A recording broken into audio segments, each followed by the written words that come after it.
Donc, bonsoir à toutes et à tous pour la deuxième fois et bienvenue dans cette quatrième masterclass. Donc, la quatrième et la dernière pour le moment, hein. Peut-être qu'on va relancer ce type de format à la rentrée. Nous verrons, hein, sur des sujets afin de les approfondir en fonction de vos besoins et de votre intérêt. Donc, ce soir, la masterclass qui nous occupe et la thématique qui va nous occuper, c'est créer des vidéos long format pour affirmer son expertise sur YouTube. Donc, la semaine dernière, on avait vu les formats courts avec TikTok, Instagram et les shorts sur YouTube. Là, il s'agit des formats plus longs. Donc, c'est la quatrième. On avait commencé par une masterclass un peu généraliste. Ensuite, on avait parlé des contenus écrits, des contenus courts sous forme de vidéos verticales. Et donc là, on aborde le dernier volet avec les contenus longs. On va également parler des podcasts, hein. On ne parlera pas que des contenus vidéo, mais également des contenus audio, hein, puisque le podcast se développe énormément depuis quelques mois, même quelques années maintenant. C'est un format qui est très, très utilisé. Donc, Janvier va nous en parler ce soir, hein, des vidéos comme des contenus audio.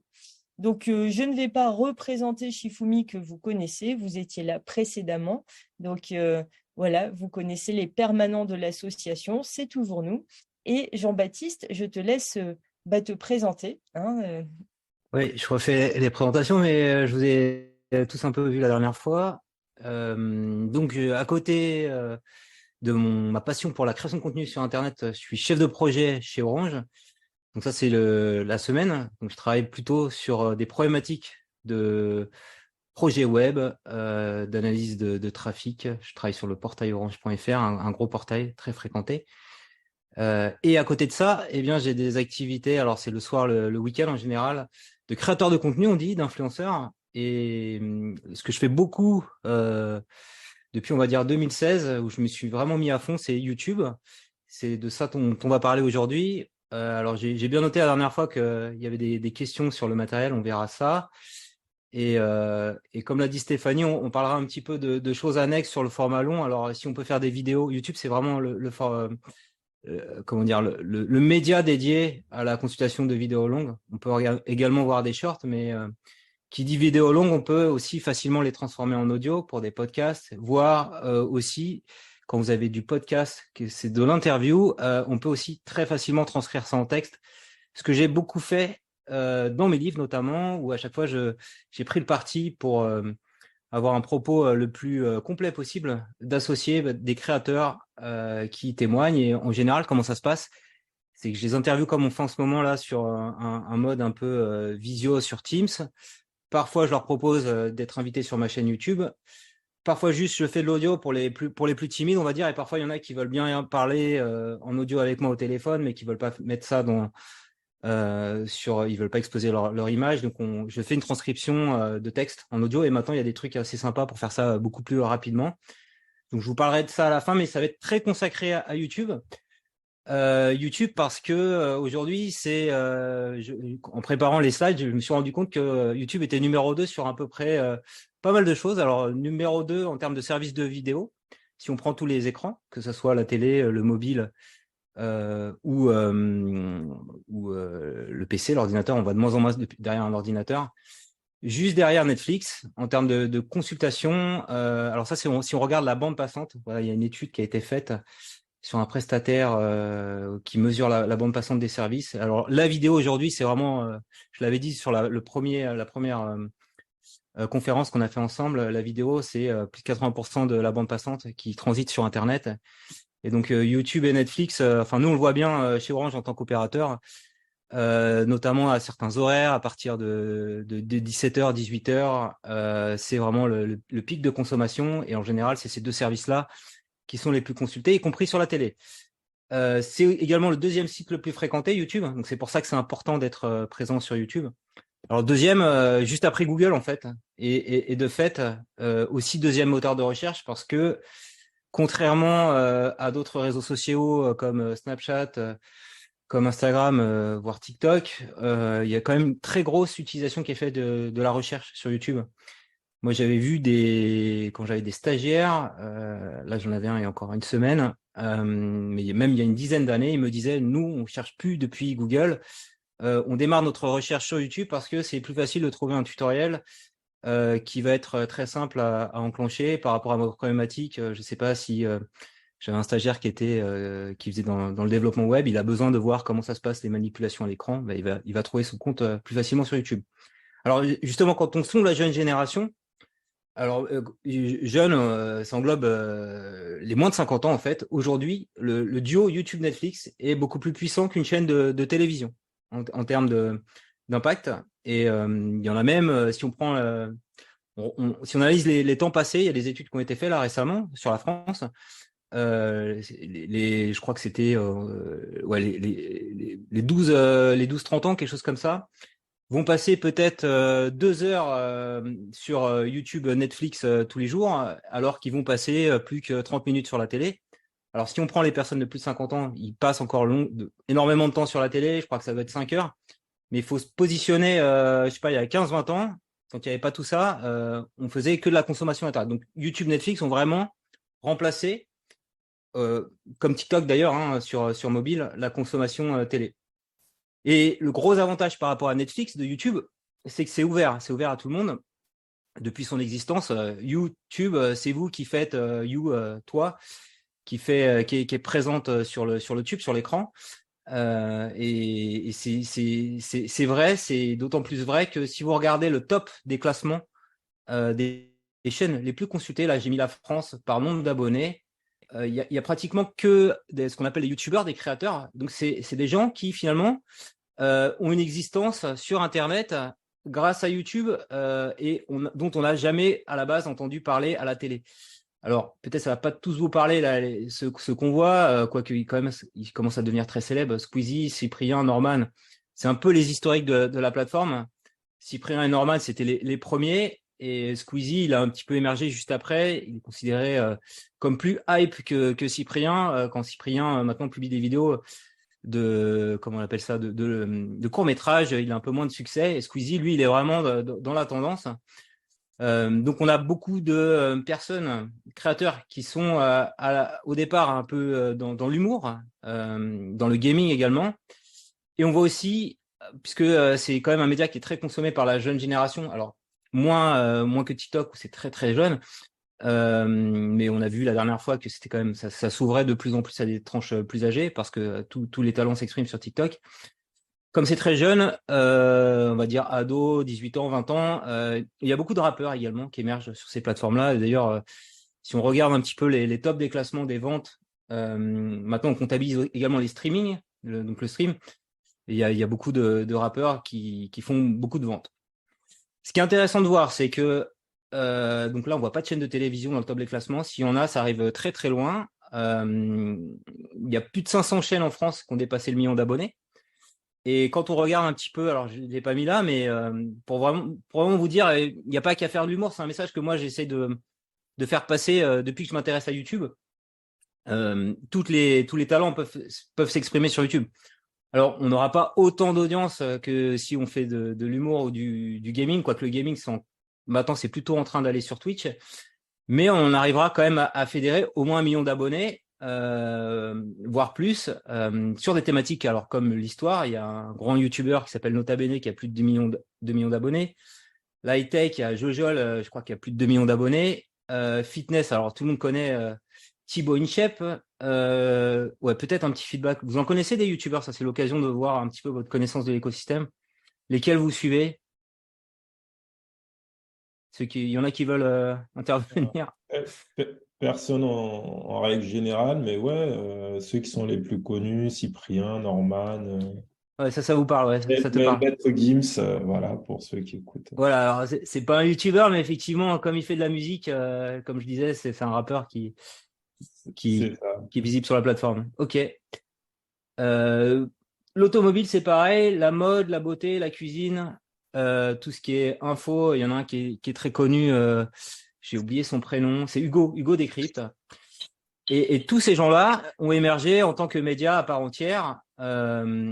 Et même, comment dire, les chaînes de télévision, on les voit comme des leaders d'opinion pour lesquels c'est intéressant de travailler avec eux parce que ils se disent si j'arrive à me reposer sur celui-là qui a déjà une communauté établie, je vais pouvoir faire un peu plus rayonner mon programme. C'est notamment si on prend le cas d'Hugo Décrypte, il a été assez souvent invité à la télévision parce que justement, il était en capacité, et on le voit aussi dans d'autres programmes, les youtubeurs, à un moment donné, c'était une mode à la télé, ils les invitaient, je sais plus, il y a un jeu là, il y en a un qui s'appelle Ibra TV, qui fait un peu ce qu'on appelle des pranks, des blagues.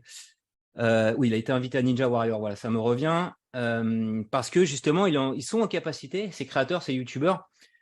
Si je prends la thématique beauté, c'est Lena Situation, plutôt la mode, hein, qui fait des vlogs et qui est très connue. Alors voilà, peut-être vous, ça vous parle pas directement, mais sachez que pour la jeune génération, ces gens-là sont beaucoup plus connus que les animateurs qui passent à la télé et donc sont de nature à ramener de l'audience sur des programmes télé.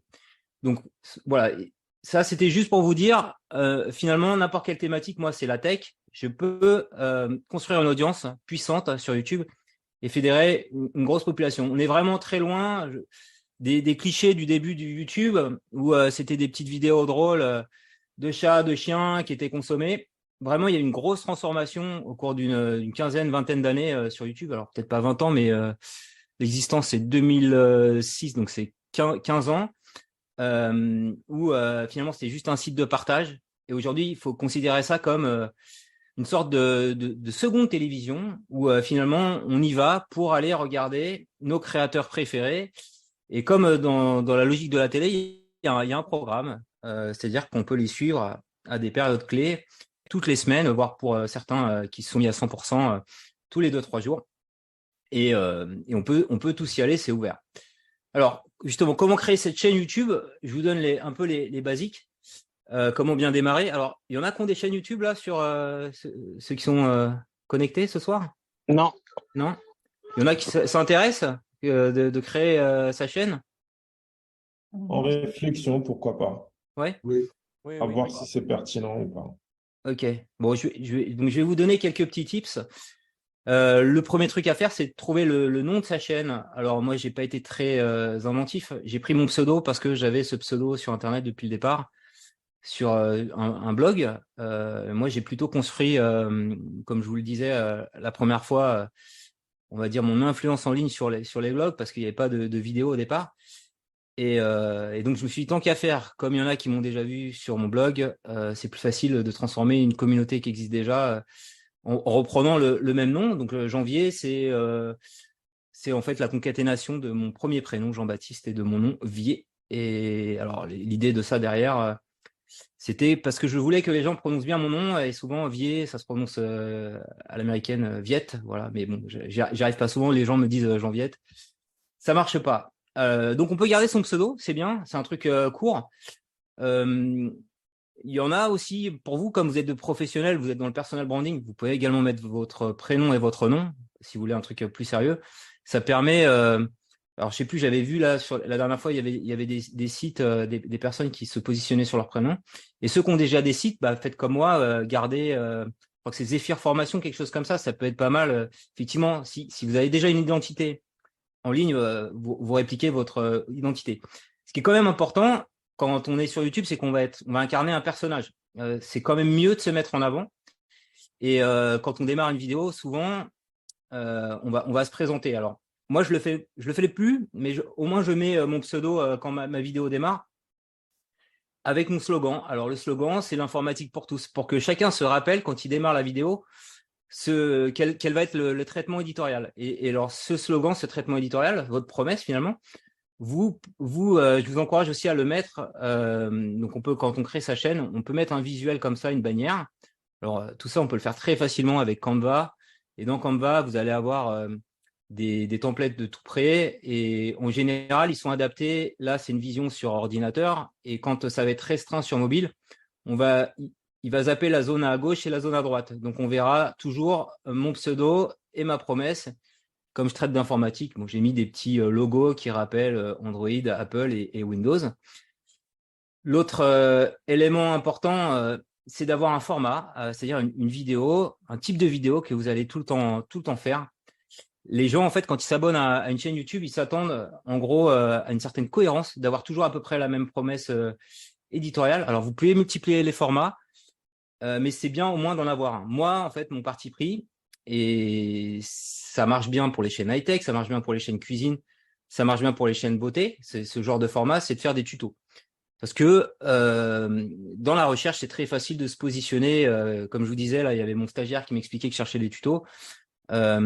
C'est ce qui va. Si j'ai un tuto, et donc un tuto en général, ça va commencer, comme je fais toutes mes titres de slides, par comment, avec un verbe, etc., avec quelque chose où il y a beaucoup de demandes. Donc ça, c'est mon parti pris, mais on peut aussi faire d'autres formats. Si on prend les chaînes humour, ils sont plutôt sur des formats qu'on appelle, alors, ils appelaient ça des podcasts, c'est podcasts vidéo, un peu dans le Norman Cyprien, c'est le format, même si on les voit de moins en moins, ils en font de moins en moins, parce que c'est un peu les anciens de la plateforme. Mais à un moment donné, ça marchait bien. C'est des petites scénettes de la vie du quotidien qui vont parler aux gens sur des problématiques de jeunes ou de vieux. Hein, on peut aussi s'adresser à des personnes plus âgées, mais des choses un peu fun. Donc il y a cet autre format qui est possible. On peut être aussi, vous qui êtes des formateurs, plutôt dans le conseil. Donc ça va être peut-être un peu plus long que du tutoriel et plus être pas seulement dans la pratique, mais aussi dans la théorie, rappeler les bases. Donc tout ça, je vois, si on prend l'exemple des formateurs, il y en a pas mal qui marchent bien. Sur le développement personnel, c'est un truc qui marche bien. Moi, c'est pas personnellement ma cam, mais c'est quelque chose qui marche bien sur YouTube. Et ce qui est important dans votre format quand même, c'est comme YouTube, c'est une plateforme très populaire. Si on veut percer, il faut toujours avoir en tête, quelle que soit la thématique. Si je prends l'exemple, quelqu'un qui voudrait parler de marketing sur YouTube, c'est quand même un truc assez de niche. Si on peut essayer d'emprunter des codes de la pop culture, si on peut essayer d'être le plus pédagogique possible, ça marchera mieux que si on arrive vraiment durement dans les concepts. Donc, il faut essayer dans votre format d'apporter une petite touche qui permet d'ouvrir un public un peu plus large que simplement les initiés du domaine. Donc, il faut toujours avoir ça en tête, à la fois sur la prise de parole et à la fois sur votre contenu. Et très important sur YouTube, c'est le rendez-vous. Alors, le mieux, c'est d'avoir un rendez-vous régulier. Alors, moi, l'idée, c'est que je publie un tutoriel tous les dimanches à 10h. Donc, c'est assez précis. Là, en ce moment, comme je fais pas mal de trucs avec vous, j'avoue que j'ai réduit un petit peu en cadence. C'est plutôt toutes les 2 semaines. 10h, c'est la volonté, mais souvent, comme je fais ça le dimanche, que j'ai pas eu le temps de le faire le samedi, eh bien, ça va plutôt sortir à midi, 14h. On reverra un petit peu. Mais j'essaye, en fait, c'est important, ces tranches horaires, d'être sur des temps où les gens ont de la disponibilité. Donc, gardez en tête que on l'avait vu la dernière fois sur TikTok, c'est plutôt en soirée, c'est mieux. Je publierai jamais un tuto ou une vidéo comme en plein milieu de la journée, ou à 2 heures du matin. Ça, c'est l'échec assuré. Parce que, en fait, quand vous publiez un contenu, les gens, quand ils sont abonnés à votre compte, ils reçoivent une notification. Et donc, c'est comme si on envoyait un mail quand tout le monde est en train de dormir. C'est pas terrible. Donc, c'est le même principe. Donc voilà, c'est assez basique en fait de créer une chaîne YouTube, un pseudo, un slogan. Et après, il va falloir poster sa première vidéo. Alors, ce qu'on fait souvent, c'est un petit peu, moi j'ai fait une vidéo de présentation, c'est annoncer un petit peu ce qu'on va voir sur la chaîne, quoi. C'est une vidéo d'1 minute. Ainsi, les gens qui découvrent la première fois savent à quoi s'en tenir. Et cette vidéo-là, on peut faire en sorte que pour les nouveaux abonnés, après qu'ils aient vu une autre vidéo, ils voient cette prochaine vidéo la prochaine fois qu'ils viennent sur la page.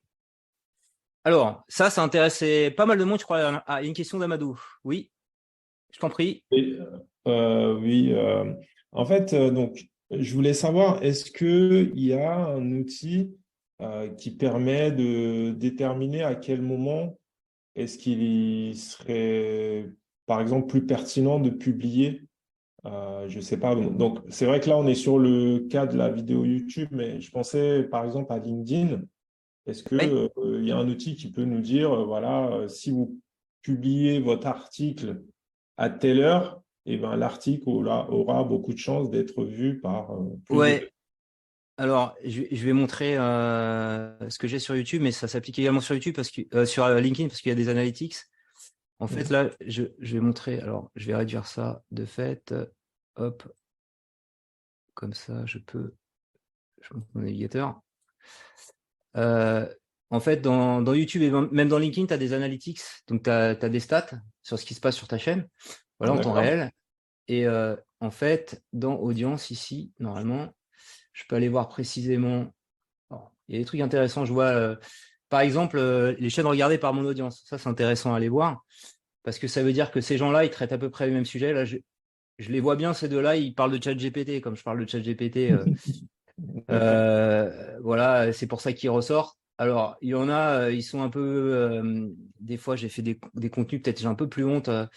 Sur la monétisation, là, je vois que celui-là, il traite de ça. Pierre Monet aussi. Et alors, ce qu'on disait, voilà, sur les tranches horaires, on l'a, vision très claire. Ce que je vous disais, ça se passe le soir. Voilà, c'est en violet foncé. Là, les horaires matinaux, ça sert à rien. Alors moi, la stratégie de le faire le dimanche à 10h, il y a peut-être un peu moins de monde, mais ils vont être exposés au format toute la journée. Et s'il y a un peu de pluie ce jour-là, qu'ils sont à la maison, ça me donnera beaucoup plus de chances qu'ils le regardent. Donc tu as ça, effectivement. Et tu vois, c'est très finalement 15h, 16h. Donc quand je dis que parfois je suis amené à la publier à 14h, c'est pas très grave en fait, parce que on voit que c'est là que ça démarre. Et tu vois qu'il y a beaucoup plus de temps. Le dimanche, les gens restent un peu plus longtemps chez eux. Et sinon, les autres jours, on voit que ça commence à 18h, 17h. Voilà. Mais il faut vraiment regarder pour ses propres stats, parce que les thématiques, selon les thématiques, ça marche pas du tout de la même façon. J'en sais rien. Admettons une chaîne de cuisine, peut-être, on va se faire un bon repas le samedi soir, parce qu'on reçoit les gens plutôt le samedi soir. Donc, il vaudrait mieux le faire le samedi. Et peut-être même qu'on reçoit le midi. Donc, ça serait pas mal de publier à 10h pour que la personne elle ait tous les éléments quand elle est dans sa cuisine pour le faire. Donc, il faut vraiment faut se mettre à la place de ceux qui vous regardent. Quand est-ce qu'ils ont envie de vous regarder? Ok. Et donc, tu as quelque chose, je pense, d'équivalent. On l'avait vu sur TikTok, sur LinkedIn. À mon avis, on doit avoir quelque chose d'équivalent. Mais il faut surtout pas se baser sur les grandes études qui disent qu'il faut poster à telle heure, machin. Tout vraiment varie en fonction de son audience, quoi. Très bien. Merci. Voilà. Alors ça, c'est mon matériel. On a dit qu'on parlerait de matériel la dernière fois. C'est mon bureau. Et on va regarder un petit peu dans le détail ce qu'il faut. Donc, je me positionne là, voilà, sur... Il faut un fauteuil confortable. Ouais, c'est bien. C'est le plus important. Exactement, ouais, parce qu'on reste longtemps assis quand même à parler. Vous voyez qu'il y a un trépied ici où j'ai un appareil photo. Là, c'est vraiment le nec plus ultra, cet appareil photo. C'est un Sony ZVE10. Il coûte 750 €. C'est un appareil photo hybride. Alors, hybride, c'est plus simple à prendre en main qu'un réflexe. Ce qu'il a de bien, c'est qu'il a un petit écran ici rotatif, ce qui me permet de me voir à l'écran. Ça, c'est hyper important pour bien me positionner dans le cadre. Le cadrage est important.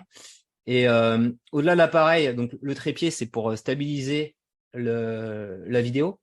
Donc j'aurais pu très bien, et je le faisais au début, mes toutes premières vidéos que j'ai publiées fin 2015, pardon, quand je me suis dit, il faut vraiment que j'aille sur YouTube, que je sois sérieux là-dessus, que je considère ça comme vraiment une chaîne de télé à part entière. Avant, je publiais sur YouTube plutôt des captures vidéo, on me voyait pas et ça marchait pas autant. Quand j'ai compris qu'il fallait que les gens me voient, que j'ai une espèce de relation avec eux, donc je me suis dit, il faut que je fasse attention un petit peu à la façon dont je filme.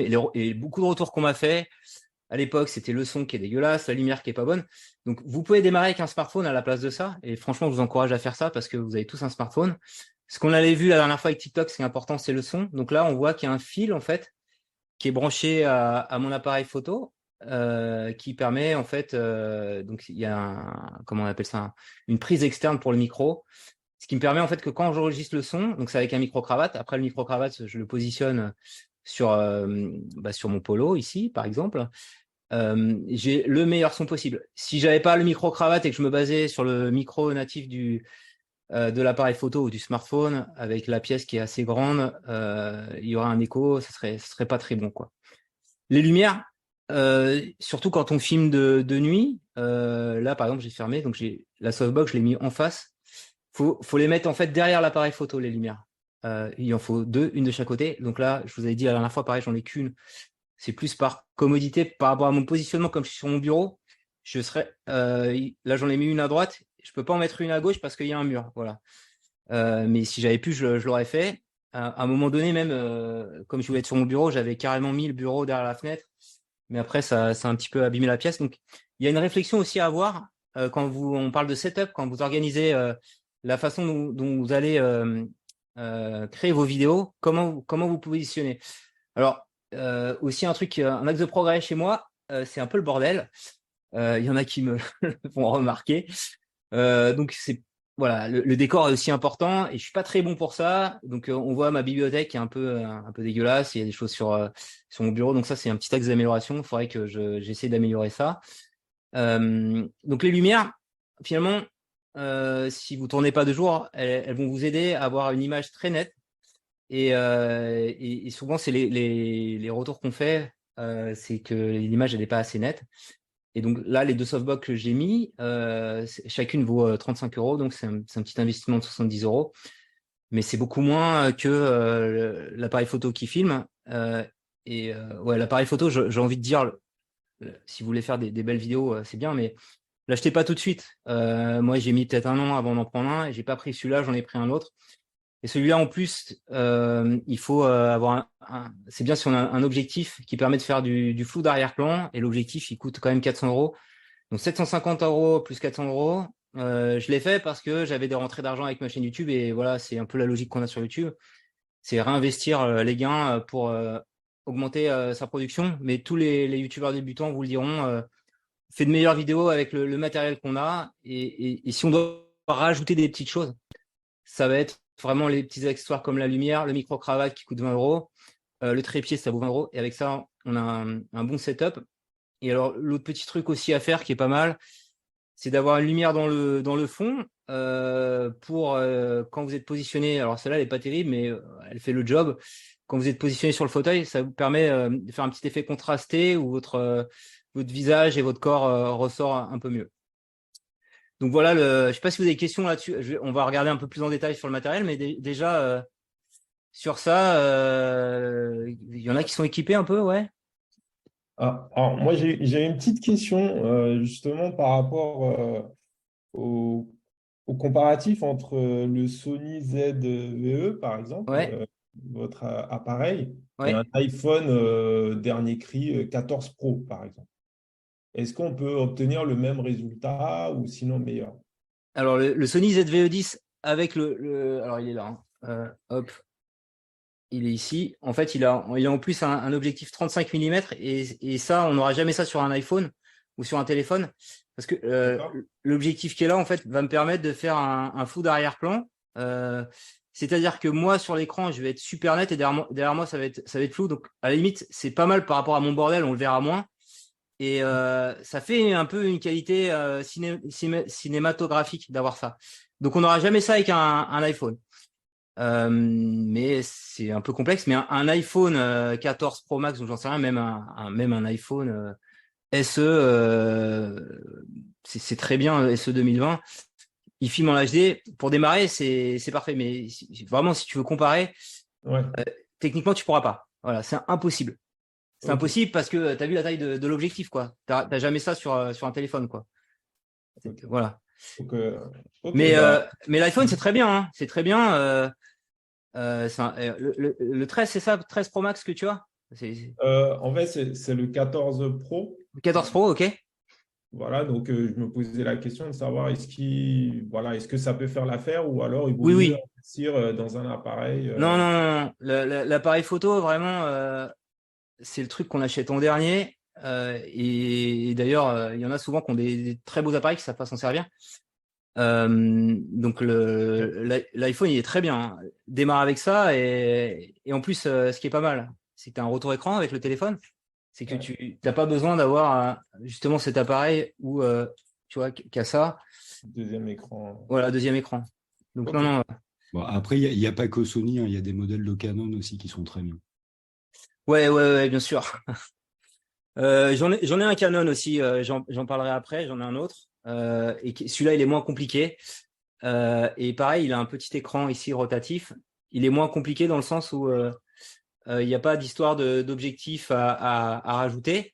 Alors, j'aurais pas de flou d'arrière-plan, quoi qu'il en gère un petit en réglant comme ça, mais je le fais quasiment jamais. Et alors ça, c'est le Canon PowerShot G7X Mark III. Il est par rapport à l'autre, il est quand même moins encombrant si on regarde la taille. Et l'avantage, c'est que pour les personnes qui veulent faire des vidéos en déplacement, le format qu'on appelle sur YouTube vlog, il est très bien. On peut lui attacher un micro ici externe. Là, j'ai un petit adaptateur. Et pareil, il a une prise micro ici. Celui-là, il vaut 750 €, mais c'est tout. J'ai pas besoin de rajouter d'objectif. Et franchement, alors j'en ai acheté plein des comme ça. J'avais le premier G7X Mark I. Non, j'ai pas acheté le 2, je crois. Bon, enfin, en tout cas, j'en ai acheté 2. Ils m'ont duré très longtemps, quoi. Et l'autre, le premier, en fait, si j'ai changé pour celui-là, c'est juste parce qu'il n'avait pas de prise micro externe. Et ça m'obligeait à enregistrer le son à part et à le synchroniser au montage, donc ça nécessitait plus de temps. Donc, ouais, quand vous regardez un appareil photo, effectivement, les Canon sont bien. Il y en a qui sont pas très chers. Et regardez s'il y a la prise mini jack pour mettre le micro, comme ça sera optimisé pour le montage. Vous n'aurez pas à faire de la synchro son, parce que sinon, si on n'a pas ça, on est obligé d'enregistrer le son à part sur une autre source. Alors, je peux par exemple sur ce micro-là, ici, et après, sur ma table de montage, je suis obligé de mettre le son de l'appareil qui est dégueulasse et le son de mon micro qui est meilleur, et d'éliminer le son de l'appareil. Donc c'est un peu chiant de faire ça. Donc celui-là est très bien. Donc prise mini jack, ça c'est des trucs à regarder. Comme ça, vous n'avez pas à vous prendre la tête avec le son enregistré à part. Et le petit retour écran, comme ça. Et finalement, ça, on l'a dans un smartphone. Donc c'est pour ça que je vous pousse pas trop à la consommation. Les derniers smartphones sont très bien. Et si on reprend là l'exemple de l'iPhone 14 Pro Max, il sera équivalent à celui-là. Celui-là, il fera pas mieux. Donc c'est un iPhone 14 Pro Max, n'achète pas cet appareil. Moi, j'ai pas d'iPhone 14 Pro Max, donc j'avais besoin d'un 4K. D'ailleurs, le 4K, j'utilise très peu en fait finalement, puisque après c'est plus long à uploader. Voilà. Donc j'ai fait une petite erreur. Je vais continuer sur la présentation. Alors, avant de passer au matériel, l'étape vraiment la plus importante, c'est d'écrire ce que vous allez raconter à l'écran. C'est souvent ce qui va faire la différence sur sur une vidéo YouTube réussie. Donc, il faut, c'est ce que je disais la première fois, apprendre à raconter des histoires captivantes qui embarquent notre audience. Donc, créer des liens avec son audience. Sur les formats, j'en ai parlé un petit peu avant. Donc, il y en a différents. Le vlog, si on filme de l'extérieur, on peut faire des tests produits aussi. Ça peut s'y prêter pour une chaîne high-tech. Pour une chaîne beauté également. Il y a un format qui est très simple à faire, qui est très populaire en ce moment sur YouTube, qui ne demande pas beaucoup d'efforts, c'est les vidéos réactions. Il est intéressant ce format. Qu'est-ce que vous allez faire en fait? Vous allez vous filmer en train de commenter une vidéo.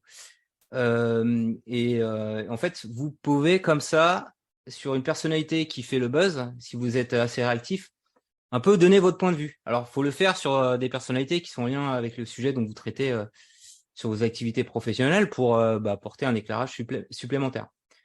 Voilà, grosso modo, les autres formats. Alors, le sketch et le podcast dont je parlais tout à l'heure. Le let's play, c'est plus pour les gamers qui vont commenter leur partie en live ou même ça va être un replay de live. Voilà, ça, c'était les formats qui étaient assez populaires. Et le tuto, c'est simplement dire comment faire, montrer étape par étape comment on arrive d'un point A à un point B. Et le tuto, ce qui est très important à faire quand on fait ça, c'est dès le début de la vidéo, pour pas perdre les gens, montrer le résultat, ce qui est attendu.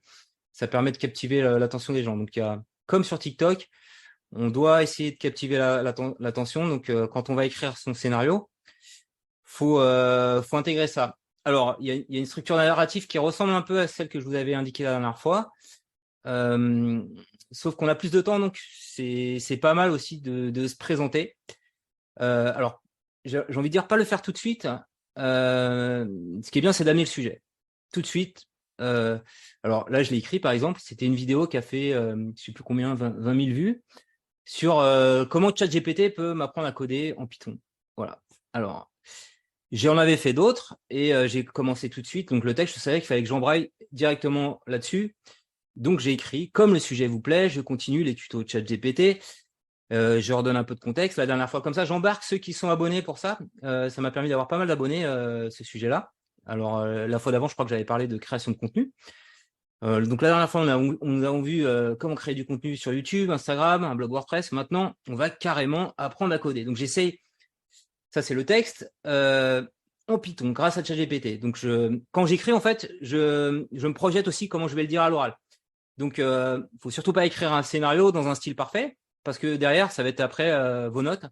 Alors qu'il faut pas trop regarder. Je l'ai mis là en gros en orange. Ne lis pas le texte, parce que alors dans mon cadre professionnel, on a fait des petites vidéos, on mettait en avant des salariés, des collègues chez Orange par rapport à leur activité. Je me souviens, on avait interrogé la RH qui avait voulu bien faire et tout, et elle lisait son texte et c'était dommage parce que finalement, quand j'avais eu une conversation avec elle, c'était super ce qu'elle me racontait, et puis là, on voyait bien que c'était le texte lu et ça desservait totalement son image.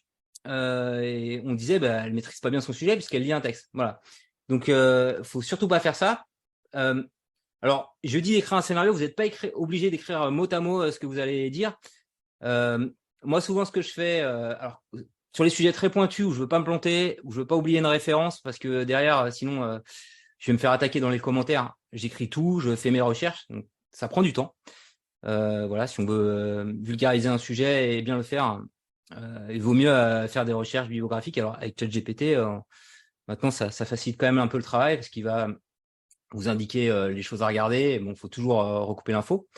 Alors, comme on est dans une structure narrative, il faut pas tout vendre dès le départ dans son scénario, donc il faut être progressif. Donc, dès le départ, on présente le sujet, et après, ce qu'on peut faire, moi je le fais pas, je le mets juste en surimpression parce que les gens commencent à me connaître et tout. Mais malgré tout, faut imaginer que votre vidéo, à chaque fois, elle peut être déversée à des gens qui vous connaissent pas du tout. Donc, il y en a ce qu'ils font, mais ils le font pas au début. Au début, il faut vraiment capter l'attention des gens qui ont cliqué sur la recherche ou sur une vidéo recommandée. Ils font, je sais pas, au bout de 30-40 secondes, ils vont mettre un petit jingle, ils vont dire, eh bien moi c'est Janvier, je fais des tutos informatiques. Il y en a qui même à ce moment-là disent de s'abonner. Je pense que c'est pas très utile là. Il vaut mieux le prévoir à la fin. Mais en tout cas, ils essaient de dire sur un temps court 10 secondes qui y sont pour resituer le contexte. On n'est pas sur TikTok, sur YouTube, on a le temps. Et après, donc la problématique, on l'a annoncé avant. Et après, on va être un petit peu dans un déroulé d'action sur son texte. On va essayer de résoudre notre problème et donc en avançant progressivement avec des choses qui marchent pas bien au départ. Et si on reprend le thème du scénario, et c'est très vrai sur YouTube, si on arrive à faire comme au cinéma, des hauts très forts, des bas, et puis à la fin réussir à résoudre un problème qui paraissait insoluble au départ tel qu'on l'avait présenté, bien on arrive comme ça à avoir des petits systèmes qui permettent de maintenir captive l'attention de notre spectateur jusqu'au bout. C'est vraiment ça le challenge, le plus important sur YouTube. C'est si vous faites une vidéo je sais pas, de 10 minutes, essayez de garder au moins la moitié des gens 5 minutes captifs sur votre vidéo, et puis peut-être 20%, 30% captifs jusqu'à la fin. Donc on essaye vraiment d'éliminer tous les temps morts. Donc ça passe par le montage. Souvent il y en a qui font ce qu'on appelle des jump cuts. On va couper les blancs. Alors parfois c'est pas très bien vu ça parce que ça fait un délit. Moi parfois il y en a qui me disent tu parles trop vite, donc faut pas trop en abuser non plus. Voilà. Et très important, comme aussi on parlait à la première visioconférence de l'engagement, le temps passé sur une vidéo est très important, mais aussi l'engagement. Et donc dès le début, moi j'ai dit là par exemple sur ce texte, vous vous souvenez la dernière fois on a parlé de ça, voilà. Donc et ce qui peut être pas mal aussi dans des vidéos, c'est de poser des questions. Alors à la fin, ça se fait bien parce que ça va vous générer des commentaires. Et les commentaires, c'est un engagement qui est assez fort. Donc là, en l'occurrence, qu'est-ce que j'avais mis ouais, alors dis-moi dans les commentaires si tu as des idées de scripts automatiques que tu as envie de tester avec Python. Parce que j'avais parlé de Python, qui est un langage de programmation le plus utilisé, et ChatGPT permet d'apprendre ça. J'ai donné quelques exemples. Là, notamment, je sais plus, j'avais un exemple pour cliquer automatiquement sur des liens sur un site internet et voir si c'était des liens morts ou pas. Bon, ça peut-être pas une problématique qui parle aux gens. Donc là, je suis vraiment en mode assistance. Vous voulez qu'on teste d'autres trucs, dites-le moi. Et il y a des gens qui vont naturellement se projeter ou qui vont même dire ah bah j'arrive pas à faire ton truc. Et ça, tous ces commentaires-là, c'est du pain béni. C'est du pain béni aussi donc pour créer de l'engagement et puis pour prévoir d'autres vidéos. Souvent les réponses comme ça à des vidéos, si quelqu'un me dit ouais c'est pas assez pédagogique, je vais m'en servir pour faire mieux la prochaine fois. Tiens, j'aurais bien aimé que tu parles de ça. Voilà, donc c'est vraiment comme on dit de l'or en barre pour faire prévoir la prochaine vidéo. Et quand on voit qu'il y a plein de gens qui convergent vers le même type de questions, voilà, c'est assez sympa. Et l'autre truc facile à faire, c'est pour avoir aussi une vidéo qui est un petit peu aimée, entre guillemets, c'est juste de dire aux gens si cette vidéo t'a plu, mets un petit pouce levé. Donc voilà, ça, je le fais systématiquement en fin de vidéo. Voilà. Donc ça s'écrit, ça se prévoit, et après, on le dit quand on tourne la vidéo. Et on essaye vraiment de se détacher du texte. Donc là, j'ai fait un texte complet. Bon, on voit pas toute l'intégralité du texte, mais parfois, je fais juste les 4 idées phares que j'ai envie de dérouler. C'est des repères visuels. Je tourne. Alors, en général, je tourne en continu avec ma caméra. Et après, au montage, je prends que les séquences qui m'intéressent. Voilà, donc je peux me permettre, par exemple, là, j'ai mon script ici. Je peux me permettre de le regarder, de bien le comprendre et me dire ah ok, c'est cette idée-là que je veux transmettre, mais je vais pas lire la phrase. Alors il y en a qui font avec des prompteurs, mais c'est pas très naturel quoi. Franchement, il vaut mieux lire le texte, son idée, et après le dire avec les mots qui nous viennent dans l'esprit. Et quand j'ai lu l'idée, je visualise des choses et je pense que c'est beaucoup plus convaincant que si je suis en train de lire bêtement un texte. Voilà, les petits titres. Donc faut écrire son texte, mais il faut pas le réciter. Ça donnerait quelque chose de mauvais. Alors, ça, je voulais présenter avant, donc on va le passer très vite. Ce que j'ai pas dit tout à l'heure, c'est par rapport à la caméra qui filme. Il faut vraiment, on va regarder le retour écran. Voilà, c'est l'écran de ce smartphone. Je vais le regarder juste pour voir si je suis bien cadré. Mais très vite, il va falloir basculer sur l'objectif. C'est un petit rond en général. Alors, il y en a qui mettent un petit scotch blanc. Alors, faut pas le mettre complètement dessus, mais juste au-dessus pour se rappeler où il faut regarder. Parce que parfois, on le voit pas de loin. Et quand on regarde l'objectif, en fait, c'est là, comme je regarde la webcam, là, en ce moment, la personne qui regarde la vidéo sur YouTube a l'impression qu'on s'adresse directement à elle. Donc, moi, j'ai eu beaucoup au départ de difficultés à faire ça. Ça me semblait pas naturel. Et plein de gens m'ont dit, mais regarde-nous, etc. Tu ne le regardes pas dans les yeux, parce que je regardais à tort le retour écran, parce que je voulais voir si j'étais bien dans le cadre. Donc, on le fait juste un petit peu au début. Et normalement, si on est assis sur une chaise, si on a bien réglé le trépied, il n'y a plus jamais à regarder le retour écran. Vraiment, ça sert juste au début. Et le trépied fait en sorte que le téléphone ou la caméra qui filme ne bouge pas. Alors, le smartphone, il y a des petits grips comme ça qui permettent voilà, de le positionner et de le mettre sur un trépied.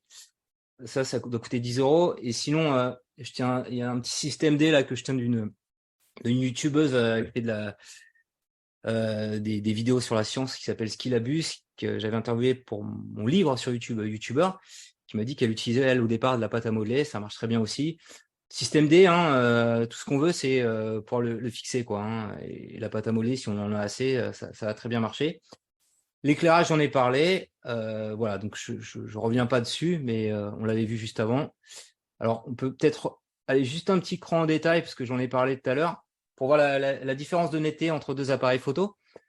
Là, je suis à l'extérieur, il fait jour, donc j'ai juste besoin de mon appareil photo, c'est suffisant, et c'est très bien, c'est qualitatif. J'aurais fait avec l'iPhone 14 Pro, c'était pareil, ça m'aurait fait le même rendu. Comme il n'y a pas d'objectif sur cet appareil, en tout cas très élaboré, il est intégré, il n'y aura pas de flou d'arrière-plan. Mais bon, c'est qualitatif. Et j'ai pas eu besoin, comme je tourne de jour et que je suis à l'extérieur, j'ai pas eu besoin d'investir dans des softbox. Et là, notamment, je le prends souvent celui-là, le Canon G7 Mark III, mais je pourrais prendre mon smartphone. Quand je suis en déplacement, là, on était en week-end dans le Var, et donc ça me permet de continuer à tourner, pas tout le temps dans mon bureau, quoi. Celui-là, c'est le fameux Sony ZV-E10. Donc, on devine un peu ici qu'il y a un petit flou d'arrière-plan. Mon image est un peu plus nette. Voilà, ça fait une très bonne qualité. Mais l'inconvénient, faut aller rajouter au Sony ZV-E10 un objectif 35 mm. Alors, c'est très précis, f1.8. C'est ça qui fait le flou arrière-plan, en fait. C'est le 1.8. Plus la valeur, elle est petite, plus on aura la personne qui est au premier plan net et derrière flou. Et c'est ça qui fait vraiment un effet qui est apprécié cinématographique. Voilà. Ça vous va pour le matériel? Vous voulez encore poser des petites questions dessus? Ou c'est Ouais, bon moi, pour vous? je voulais Ouais. parler de ton micro-cravate. Ouais. Moi, j'ai fait des petites vidéos comme ça, là, dans le cadre d'une formation. Ouais. Et j'ai acheté un micro-cravate et je me suis filmé donc avec un Ouais. Samsung S22 Ultra. Ouais. Et franchement, la différence, je l'ai pas trouvé sans sas, quoi. Alors, je sais pas quel genre de micro-cravate t'as pris. Alors, le mien, Est-ce il que est j'ai pas un super bon son avec mon téléphone ou... Alors, faut faire gaffe parfois quand on enregistre sur le smartphone. Je prends un exemple, celui-là, là, l'Android, il gère pas bien l'ajout d'un micro-cravate externe, donc j'utilise jamais. Mon iPhone gère mieux. Alors, je sais pas, t'as un Android ou un iPhone? C'est un Android Oui, Samsung Android. S22 Ultra, ouais. Alors, il est possible, et si normalement t'as pas trouvé de différence, qu'en fait, il est enregistré avec le micro interne du téléphone et qu'il a pas tenu compte de ton micro-cravate. Il est possible, parce que normalement, tu dois voir l'écart quand même. Ouais, il y avait un écart, si tu veux, j'ai pas Ouais. trouvé le ton très bon. Ah Alors, ouais, est-ce que c'est que d'accord. le micro-cravate était pas terrible? Bon, Est-ce alors, que, enfin, si tu veux, pour faire pro, j'ai laissé le micro-cravate accroché à mon t-shirt et puis je l'ai viré du téléphone, quoi. ok, bah, s'il n'y a pas de différence, alors effectivement, soit il est vraiment très mauvais, mais celui-là là, que j'ai 20 euros, le Boya, alors je vous mettrai les liens pareil comme d'hab, il est très bien. Alors il faut mettre off smartphone sur celui-là quand on filme avec un smartphone. Après, alors peut-être pour le positionnement, il faut le mettre là, le micro-cravate, assez près de la bouche finalement. Pas trop près du cou parce que sans s'en rendre compte, on peut frotter dessus. Alors là, il faut surtout pas que j'ai de casque. Et normalement, comme ça, c'est bon quoi. Faut peut-être faire aussi attention. Si je le mets, là, je l'ai mis un peu à gauche. Si je parle comme ça va. Mais si je suis amené à parler, à tourner la tête souvent, effectivement, ça va pas le faire. Donc, faut faire peut-être un petit peu gaffe à sa posture. Mais normalement, il y a une différence assez sensible. Et d'ailleurs, tu le vois au montage sur les waveforms. Normalement, tu vois l'écart. Enfin, moi, je le vois. Donc, je penche, à mon avis, plutôt pour le fait qu'il n'ait pas été bien compris par Android comme une source de micro externe. Je crois qu'il y a je vous mettrai une ressource là-dessus. Il y a une application pour tourner des vidéos sur Android qui s'appelle Open Camera. Il y a un réglage avancé où on peut forcer la configuration du micro externe. Et si tu fais ça, normalement, ça marche à tous les coups. Si tu utilises l'appareil photo natif, donc la caméra native du téléphone et l'appli natif qui permet d'enregistrer des vidéos, parfois, alors sur celui-là, je crois que on regarde aussi parfois sur les applis natifs d'enregistrement caméra, dans les réglages, dans les paramètres avancés. Alors je vais le faire là pour en être sûr. Bon, j'ai rien branché dessus.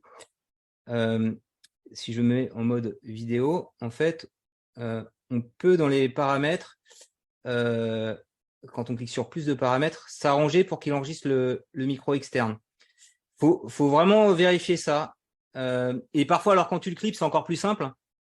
Le Android te fait une petite notif qui c'est en train d'enregistrer avec le micro externe. Mais à vérifier quand même. Hein. Moi, normalement, le son, il est vraiment nettement mieux avec un micro-cravate. Hein. Ouais, non, mais après, il était peut-être pas. J'ai pris un truc sur Internet vite fait. C'était Ouais. peut-être pas un bon micro. Je te donnerai une bonne référence dans les liens. À 20 euros. Faut mettre au moins 20 euros, mais c'est pas excessif, hein, 20 euros. Ouais, non, ouais.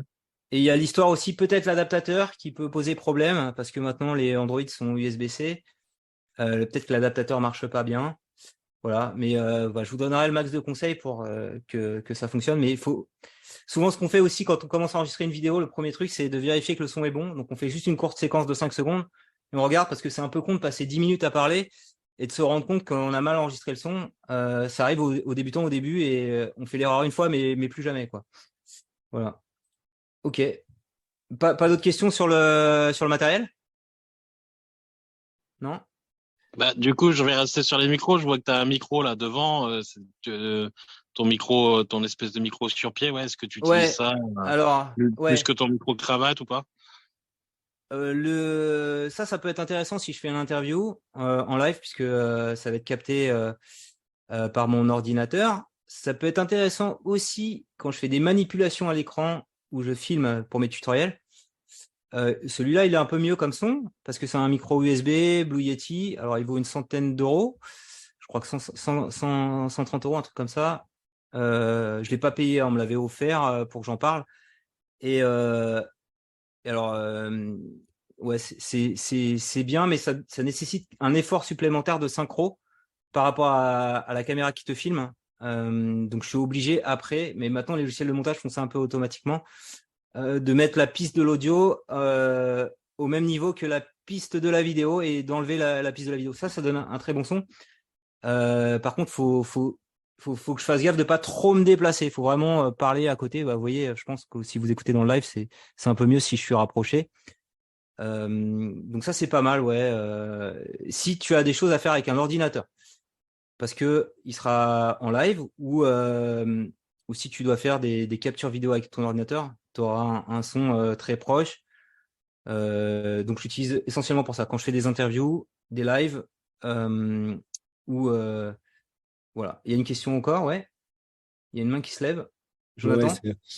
juste une remarque, si jamais il y a des musiciens qui possèdent des cartes son et qui font du repiquage d'instruments, ça peut aussi être une alternative et c'est pas forcément plus onéreux que ça d'avoir un micro avec une cardioïde qui te prend le son à 360.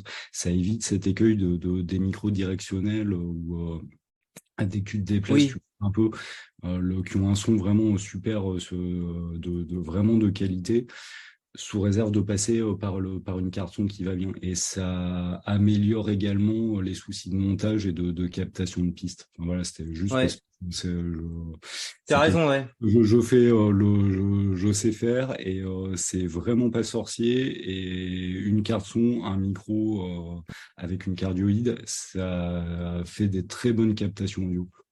Ouais, et j'ai pas fait le lien, mais effectivement, pour un podcast, si je fais un podcast, j'utiliserais plutôt celui-là.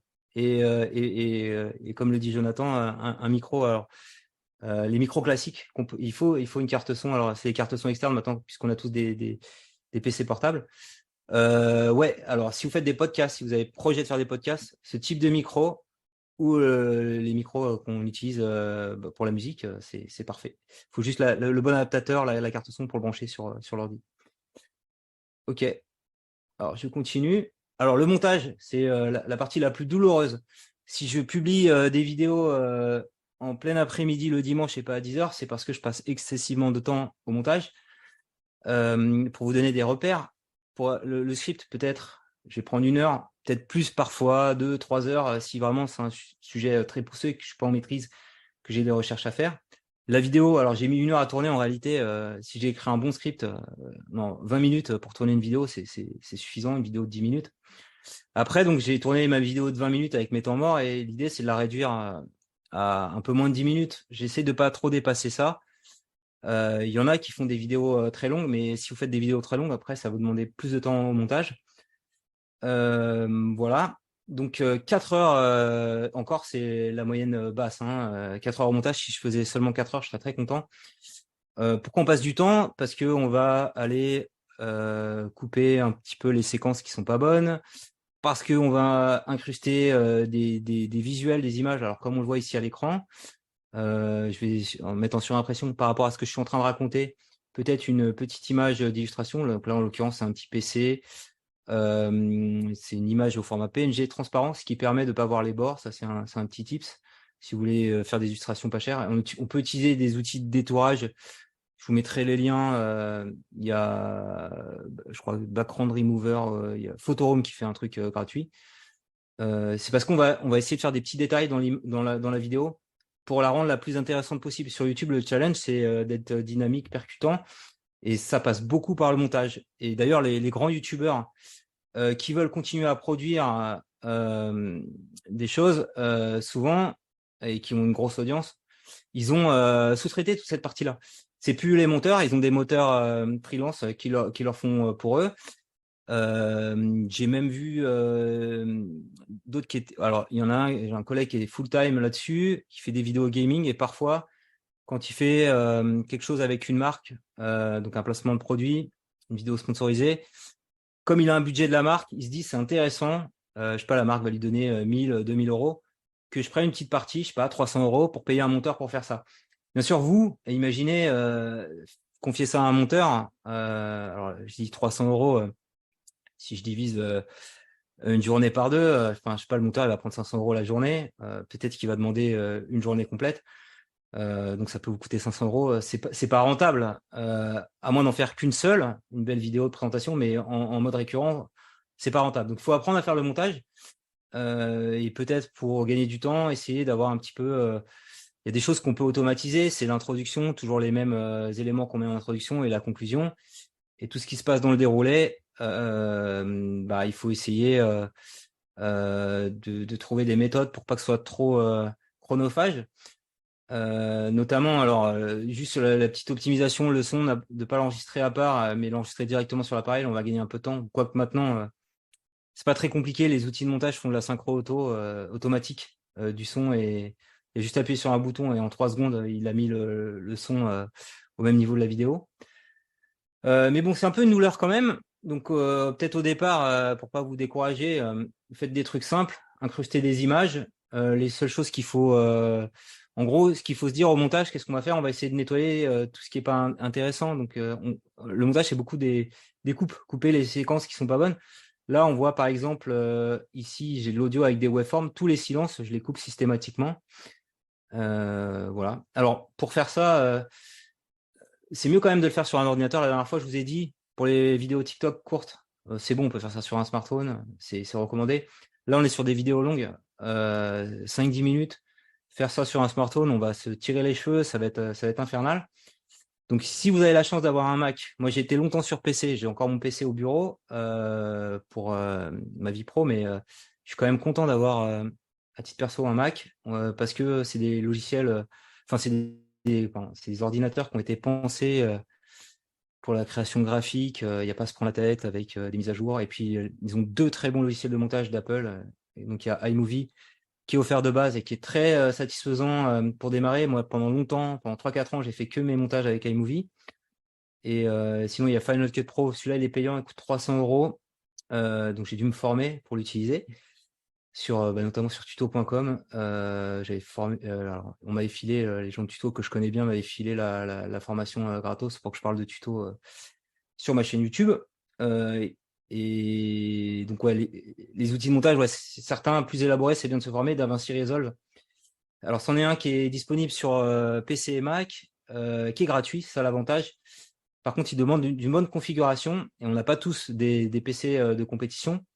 Donc, l'autre alternative sympa, si vous ne voulez pas trop prendre la tête, c'est le logiciel de base qui est proposé dans Microsoft et qui se passe sur le navigateur, qui s'appelle Clipchamp. Donc sur Windows 7, 8, 9, 10, il le propose. Et voilà, c'est l'illustration que j'ai mis à l'écran. Et j'ai fait une petite formation sur tuto de 2h20 où j'explique un petit peu comment le prendre en main. Donc si vous voulez creuser, voilà, vous avez tout ce qu'il faut pour bien utiliser. Et même au-delà de la formation, j'ai fait 2 vidéos sur ma chaîne YouTube qui sont suffisantes à elles-mêmes pour faire la petite vidéo du youtubeur. Donc voilà. Donc si vous voulez rester en 100% gratuit, Clipchamp sur PC et avec, je vous mettrai le lien avec le lien que j'ai mis, enfin avec la vidéo que j'ai fait sur tuto sur YouTube où j'explique comment faire des petites incrustations simples, comment rajouter de la musique, voilà, comment faire ce qu'on aime bien faire des petites transitions. Il faut pas trop faire de transitions en montage. Mais juste pour amener une image, on aime bien faire des fade-in et des fade-out. Donc tout ça, je vais pas en parler là, mais voilà, j'ai une petite vidéo courte qui vous l'explique. Voilà. Alors, on a vu comment faire une belle vidéo. Maintenant, on va voir comment la faire connaître. Et donc là, ça passe beaucoup par la miniature. C'est pour ça que j'ai mis une miniature en illustration. Donc là, miniature toute basique. On voit 2 personnages à l'écran. Et j'ai mis SEO. On avait vu pour les blogs, c'est le fait d'être bien référencé dans Google. C'est aussi valable sur YouTube, dans une moindre mesure, mais voilà, il y a des petits tips SEO qui marchent bien. Et là, en l'occurrence, j'ai mis en avant Olivier Dufay, alors qui est connu dans l'écosystème SEO parce que il tient le site WebRank Info. qui est très visité, ou dans lequel il donne des conseils pour le référencement naturel. Donc ça aussi, c'est un petit tips comme ça. Par rapport à votre discipline, faut pas hésiter à inviter des gens qui maîtrisent. Ça les mettra en avant. Et puis, s'ils sont un peu connus, Olivier, il avait mis en avant la vidéo qu'on avait faite ensemble sur WebRank Info. Je sais pas combien il a d'abonnés sur la newsletter, donc ça a aidé un petit peu la vidéo à décoller. Il était content du résultat parce que lui, il fait des vidéos un peu sérieuses et là, on l'avait fait un peu en mode youtubeur, quoi. Je le présentais et on allait du tac au tac. Voilà. Donc, pareil, si quelqu'un vous invite à faire une vidéo par rapport à votre expertise et qu'il a un petit peu de talent de youtubeur, faut pas hésiter à lui dire oui, c'est une belle opportunité. Alors, comment faire connaître sa vidéo? Le premier truc facile à faire, c'est de bien le référencer. Alors, je vais reprendre exactement ce qu'on a vu sur les blogs, et c'est aussi pour ça, pour moi, ça a été facile de passer sur YouTube, parce que il y a à peu près les mêmes choses qui fonctionnent. Quand on fait une vidéo, comme quand on écrit un article pour un blog, faut se caler sur ce que les gens cherchent à un moment donné. Alors, pour ça, je le dis à chaque fois, je parle beaucoup de ChatGPT. Là, je vois que c'est en train de descendre. Et là, en l'occurrence, sur cette vidéo GPT-4, ChatGPT-4, c'est parce qu'il y avait beaucoup de demandes, parce que ça venait de sortir il y a 3 jours, la deuxième version. Enfin, c'est la 4e, mais en fait, il y en a eu 2 majeures, la 3.5 et la 4. Et voilà. Et tout le monde voulait savoir ce que ça avait de plus. Et là où il y avait un intérêt de faire une vidéo, c'est que si on voulait y avoir accès, il fallait payer une offre à 25 € par mois, GPT+, tout le monde n'est pas prêt. Et donc, les gens étaient prêts à regarder toutes les vidéos qui en parlaient. Donc, j'en ai parlé. Et le jour où je l'ai publié, gros pic au niveau des sources de trafic. Et là, on voit les recherches. Gros pic dans les recherches YouTube. Et finalement, là, vous voyez toutes les recherches qui ont été faites. Donc, le truc de base, quand je parle d'un sujet comme ChatGPT, là, mon titre, je l'ai fait sur GPT-4. J'aurais pu un peu mieux l'optimiser parce que les gens, en fait, ils tapent ChatGPT-4. Donc, j'aurais eu encore un peu plus de trafic si j'avais démarré ma recherche par ChatGPT-4. Parce que, comme pour un résultat qui arrive sur Google, les gens ils vont voir les premiers mots du titre. Et l'ordre des mots a aussi son importance. Mais malgré tout, j'ai quand même mis ChatGPT dans le titre. Donc, quand les gens tapaient ChatGPT-4, ils arrivaient à faire l'association, l'algo de YouTube, de la recherche, entre GPT-4 et Chat. Voilà. Et alors, j'aurais pu encore un peu plus optimiser aussi. J'ai pas mis français. Là, voilà. Donc, on peut apprendre de ses erreurs. Et d'ailleurs, un titre n'est jamais figé dans le temps. Si j'avais vu que ça n'avait pas décollé, j'aurais pu très bien, 2 jours après, revoir mon titre. Et il y a beaucoup de youtubeurs qui font ça. Ils revoient les titres et ils revoient les miniatures. Je vais vous expliquer après pourquoi la miniature. Et donc, je vois français. J'aurais pu mettre ChatGPT en français et ChatGPT-4 en français. Là, j'aurais encore plus eu de recherche. Parce que là, finalement, je vois que ça m'apporte du trafic. Mais si je mets ça dans le titre, peut-être que ma vidéo, elle va être encore plus visible dans la recherche. Admettons, là, je suis en recherche 2 ou 3, et bien avec des titres vraiment en lien avec ce que recherchent les gens, je peux faire en sorte que ma vidéo arrive en premier. Donc ça, c'est des trucs assez simples à faire. Et vous le voyez dans les outils d'audience quand vous publiez une vidéo. Donc à chaque fois, on apprend d'une vidéo qu'on publie, on va voir un petit peu ce qu'il va nous apporter. Et quand on voit du trafic important sur une recherche, il faut se dire qu'il aurait pu être encore plus important si vous aviez optimisé les mots-clés dans votre titre. Donc, le titre, c'est vraiment le premier élément, comme sur un blog, qu'il faut optimiser. Donc, le faire vraiment, faut le construire comment les gens vont taper la recherche. Donc, c'est toujours les mots singuliers. C'est un peu mieux les verbes à l'infinitif. Donc là, je ne l'ai pas fait parce que j'ai testé, je voulais être un petit peu dans le sensationnel. Des gens qui sont déjà abonnés, mais si j'avais pas eu de communauté, je pense que j'aurais fait tester le nouveau ChatGPT ER, quoi. Donc faut faire un petit peu d'arbitrage entre je vais être positionné sur la recherche et aussi je vais être mis en avant dans les recommandations, dans les notifications, et parfois dans les notifications, un titre un peu mieux construit, moins SEO, plus qui parle aux gens, va mieux marcher. Alors l'autre deuxième élément très important, c'est la miniature. Parce que elle apparaît dans la recherche, elle apparaît dans les vidéos recommandées, et il faut essayer de faire des trucs un peu tape à l'œil. J'utilise un autre terme plus tard, vous le verrez, je vais pas le dévoiler. C'est-à-dire qu'on vous voit vous, mais aussi qu'on voit l'objet de la recherche. Donc, pour faire ça, simplement, j'ai mis GPT-4 en gros, comme ça les gens le voient sur une petite miniature, parce qu'il faut imaginer qu'il y a quand même une grosse partie quand même du trafic sur YouTube qui se fait sur un mobile. Donc, on voit plutôt des petites choses. Je crois que sur mes stats à moi, c'est 60% du trafic sur mobile. Ça doit être ensuite 30 ou 35% sur ordinateur et 5% sur la télé. Il y en a qui ont plus sur des programmes plus longs, qui ont plus d'audience sur la télé. Mais l'ordinateur est globalement assez en déclin, même s'il est un peu plus important chez moi que la télé. Donc la miniature, ça compte. Il faut qu'elle soit un petit peu sensationnaliste. Il y en a qui font des grimaces, qui marquent l'étonnement, waouh, comme ça. Il y en a carrément même, ils se prennent toujours en photo la même marque d'étonnement, comme ils ont vu que ça marchait. Comme ça, ils n'ont pas à se prendre la tête à le refaire. Voilà, c'est un petit. Faut essayer de générer un peu d'émotion. Alors, ça peut être ridicule peut-être pour vos activités, mais ça fait la différence. Ça fait la différence en termes de taux de clic. Et en fait, YouTube va regarder ça. Un bon taux de clic, par exemple, c'est 10%. Si j'ai 10% de clics sur ma vidéo, eh bien, et quand je la sors, ça va faire en sorte qu'elle va marcher. Si j'ai 3-4%, eh bien, elle peut ne pas marcher. Et en fait, on fait des concessions. On peut se dire, ouais, ma miniature, elle est guicheuse, elle est pas terrible. Enfin, ça fait pas sérieux. Mais comme on a passé très longtemps sur la vidéo, on est un petit peu obligé de jouer ce jeu-là. Et après, même si c'est un petit peu tape à l'œil, derrière, vous en sortez par votre contenu que vous développez. Vous faites pas de fausses promesses. Et c'est vraiment le critère important en même temps que le taux de clic. C'est le fait que les gens restent longtemps sur votre vidéo du début à la fin, qui reste au moins allez, plus de 40% du temps sur la vidéo. Si vous arrivez à faire ça, vraiment, c'est les deux. Un bon taux de clic, donc une belle miniature, un bon titre, et le fait que les gens restent au moins 40% du temps sur votre vidéo, là, elle va être promue sur YouTube. Et on a vraiment besoin de l'algorithme de YouTube, comme TikTok. C'est un peu plus difficile sur YouTube. Tout le monde n'a pas sa chance. Mais voilà, si on a une petite communauté, donc c'est un travail de longue haleine hein, sur YouTube. Sur TikTok, je pense il n'y a pas besoin d'exister. Sur YouTube, quand même, c'est bien d'avoir au moins 1000 abonnés.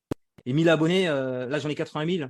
Les 1000 premiers abonnés sont très longs à avoir. Hein. Il faut 6 mois. Après, ça va être un petit peu, ça va augmenter de façon exponentielle. Après, c'est moins compliqué d'aller chercher de nouveaux abonnés. Donc il y a ce petit effort au départ de créer cette petite communauté de 1000 abonnés. Et on y arrive en fait si on sort des vidéos qualitatives parce que quand vous publiez quelque chose de bien, les gens ils ont envie de revoir quelque chose de bien et donc ils s'engagent avec vous, ils s'abonnent. Et après d'autres critères, bien sûr la fraîcheur va jouer. Si on parle de GPT-4 et que je publie la vidéo 2 jours après ou le jour même, ça aurait été encore mieux. Eh bien forcément tout le monde se pose des questions donc elle va ressortir. Je vais avoir plein de demandes et je vais être là au bon moment. Et aussi, et c'est pour ça qu'on demande aux gens de commenter, de liker, l'engagement, ça donne des critères en plus. Mais c'est vraiment la hiérarchie que je viens de vous donner, c'est la bonne. Alors, on peut voir, hop, très rapidement, voilà, le terme est dévoilé. On parle de miniature putaclic, voilà, qui donne envie de cliquer. Bon, c'est pas un terme très joli. Et alors YouTube, hop, nous donne dans les stats ce qu'ils appellent des taux de clic. Alors en anglais, c'est click-through rate. Donc celle-ci, elle a fait 6,5%. Vous voyez, alors les photos, je les ai retravaillées avec un outil d'IA générative. On lui donne 10 photos, un peu ce qu'on voit avec Midjourney. Alors c'est un truc un peu compliqué, c'est un modèle de diffusion que j'utilise. Et en gros, après, je peux écrire une phrase et il va me refaire une image. Et là, par exemple, j'ai dit, je veux la version de moi avec un débardeur. Et donc, cette image-là n'existe pas, celle-ci n'existe pas, elle a été créée par une IA, mais c'est bien moi. Et j'ai donné dans des phrases des choses qui me permettent d'avoir quelque chose de qualitatif. Donc, c'est moi. Pareil, là, le rappeur, j'ai rajouté avec... alors ça, c'est facile à faire. C'est un outil comme DALL-E ou comme... Je vous mettrai les liens. Hein, ou comme Midjourney, on peut facilement demander à avoir une belle image. Donc, ces outils un peu pour créer des images, c'est sympa. Ça permet à quelqu'un qui maîtrise pas Photoshop de faire des choses bien et d'avoir des belles miniatures. Donc là, j'ai eu un taux de clic de 6,5%, ce qui est pas mal. Un mauvais taux de clic, ça aurait été 2-3%. Un watch time, donc ils sont restés 2 minutes 21 sur la vidéo. Alors, il est proportionnel à la durée de la vidéo. Je crois qu'elle durait 5 minutes, donc c'est pas trop mal. C'est presque 50% du temps, 5 ou 6 minutes. Mais elle n'a pas fait un nombre de vues très, très important. Ça tient aussi au sujet où, voilà, crée ton rap, ça va. Alors même si je vous avais dit tout à l'heure que les rappeurs, ils aimaient ça, les jeunes, il est moins populaire qu'un truc un peu plus aguicheur, où justement j'explique comment transformer une photo lambda en image travaillée avec un avant-après. Ça marche bien aussi dans les miniatures. Là, j'avais une photo toute moche et là, elle est bien. Je suis en Superman. Ça intrigue les gens avec un truc, une promesse. La mort de Photoshop. Dès que vous dites c'est la fin du monde ou quoi sur quelque chose, les gens ont envie de savoir pourquoi. Et là, on est tout de suite à un taux de clic beaucoup plus élevé, presque 10%. Alors, une durée pas exceptionnelle, parce que je crois que la vidéo, elle durait 7-8 minutes. Donc, les gens restent 20-30% du temps. Mais elle a fait quand même 10 000 vues. Et là, la dernière, c'est le combo parfait. Sujet d'actualité, belle miniature, chat GPT-4. Et là, l'intrigue, c'est, donc je vous invite à mettre des petits textes intrigants comme ça. ChatGPT serait-il omniscient? Voilà, avec un point d'interrogation. Voilà, faut essayer de disrupter un peu. Et celle-ci, elle a fait 23 000 vues.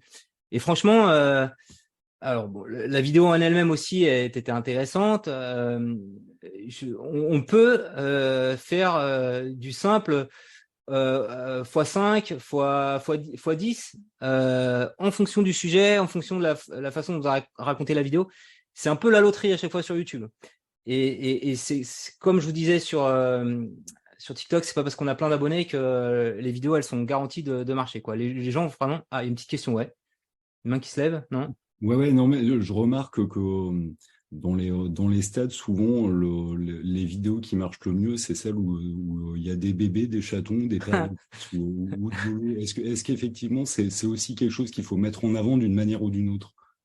Ouais, alors non, les chatons, c'était vraiment au début, hein. Il y a toujours des petites vidéos virales, ouais, sur les bébés, mais c'était vrai au début de YouTube, mais plus maintenant. Par contre, ouais, alors c'est justement c'est le sujet d'après. Des clashs, ça c'est pas mal. Des choses un peu controversées, surfer sur une personnalité qui a fait le buzz en mal ou en bien, enfin souvent en mal, et aller réagir dessus. Ouais, donc tu peux le mettre dans la miniature, et ça c'est une bonne stratégie. Si vous n'êtes pas connu, là par exemple, alors Marketing Mania il est connu, Stan Leloup, mais il a mis les deux plus gros youtubeurs pratiquement, Squeezie et Thibaut InShape, qui sont donc c'est pas lui qui se met dans la miniature. Donc parfois c'est bien de pas se mettre dans sa miniature et de mettre des gens plus connus et d'aller réagir. Il y en a un qui fait super bien ça, c'est Victor Ferry qui a une chaîne sur la rhétorique, donc contenu plutôt sérieux. Et il fait des vidéos, là, celle-ci, elle a fait 700 000 vues. Il arrive à chaque fois en surfant sur une personne qui a fait l'actualité, souvent qui a fait un buzz un petit peu, on a parlé mal d'elle, enfin qui a clivé en tout cas, à faire des vues. Donc oui, dans la miniature, alors il y avait quelque chose à un moment donné, si peut-être pour reprendre un truc à Guicheur, on aurait pu mettre une belle nana en petite tenue. Alors j'ai envie de dire c'était vrai au début de YouTube quand il prenait juste le taux de clic et pas le taux de rétention. Tu pouvais être tenté d'avoir des choses un peu comme ça, comme tu évoquais là. Alors peut-être pas des bébés, mais des choses attendrissantes, etc. Effectivement, quand juste le taux de clic était l'élément essentiel. Et YouTube s'est rendu compte de ça. Il s'est dit ah ouais, les mecs sont en train pour avoir du clic, ils mettent des belles nanas. En petite tenue, ça clique, d'accord, mais après les gens se barrent parce que ce qu'on leur propose c'est pas à quoi on s'attendait. Et donc c'est pour ça qu'ils ont intégré le watch time, le fait qu'on reste longtemps sur la vidéo. Donc si tu fais ce genre de miniature et que tu t'es trompé de cible et que les gens étaient venus pour voir autre chose, c'est un petit peu dangereux. Mais ouais, des trucs un peu aguicheurs, ouais, ça marche. Sur un peu ce qui buzz en ce moment. Et moi, je m'étais prêté à l'exercice. Il y avait un gars qui s'appelle JP Fanguin, un Suisse. Je crois qu'il y avait une arnaque à proposer. Je sais pas si vous avez déjà entendu, il fait la question est vite répondue. Il a une flûte de champagne, une belle voiture. Est-ce que tu savais que 5% des gens qui sont riches ont fait ça, etc. Et un petit peu un propos bizarre. Et il avait buzzé parce que les gens se foutaient de sa gueule, etc. Et c'est assez drôle. Et Et donc moi, j'en avais profité pour rebondir sur ce type de personnes qui sont pas des vrais entrepreneurs et qui ont derrière souvent utilisent des stratégies d'influence pour essayer de refourguer souvent des formations très chères, pas intéressantes. Ouais, tu veux réagir, Jonathan? Ouais. Ouais. Je me demande si une bonne méthode pour trouver les tendances, c'est voir un petit peu les mêmes qui sortent, qui sont parce que voilà, Ouais. souvent c'est des choses qui sont reprises, comme tu disais là, la question elle est vite répondue. Ouais. Ça a été très vite détourné, on l'a très vite retrouvé dans des mèmes, donc je pense Oui. que c'est aussi un bon indicateur des tendances sur lesquelles qu'on peut récupérer pour les restituer. Tout à fait, ouais. Alors, soit des personnalités connues qui passent à la télé et qui deviennent des mèmes, ou celui-là qui est devenu un mème. Ouais. Dès qu'il y a un mème, effectivement, faut aller dessus. Et quand il est en tendance, parce que après le mème va rester une semaine. Mais celui-là, JP Fanguin, pendant 20 jours, on pouvait en parler. Et tout le monde a fait des vues, voilà. Donc c'était facile. Même ceux qui n'étaient pas connus, c'était facile de faire des vues sur lui parce que tout le monde voulait savoir un peu qui c'était ce mec derrière. Et pareil, un petit titre intriguant. Là, en gros, si les gens ont cliqué, c'est qu'ils voulaient savoir qui c'était derrière. Et donc j'ai mené la petite enquête, voilà. Donc ne pas hésiter à faire ça. Et voilà, parce que moi en fait, dans mon propos, alors je parle de tech, mais je voulais dire faites attention à des gens qui vendent des formations hors de prix. Au contenu creux, voilà, il y a mieux, voilà. Donc je voulais rebondir là-dessus.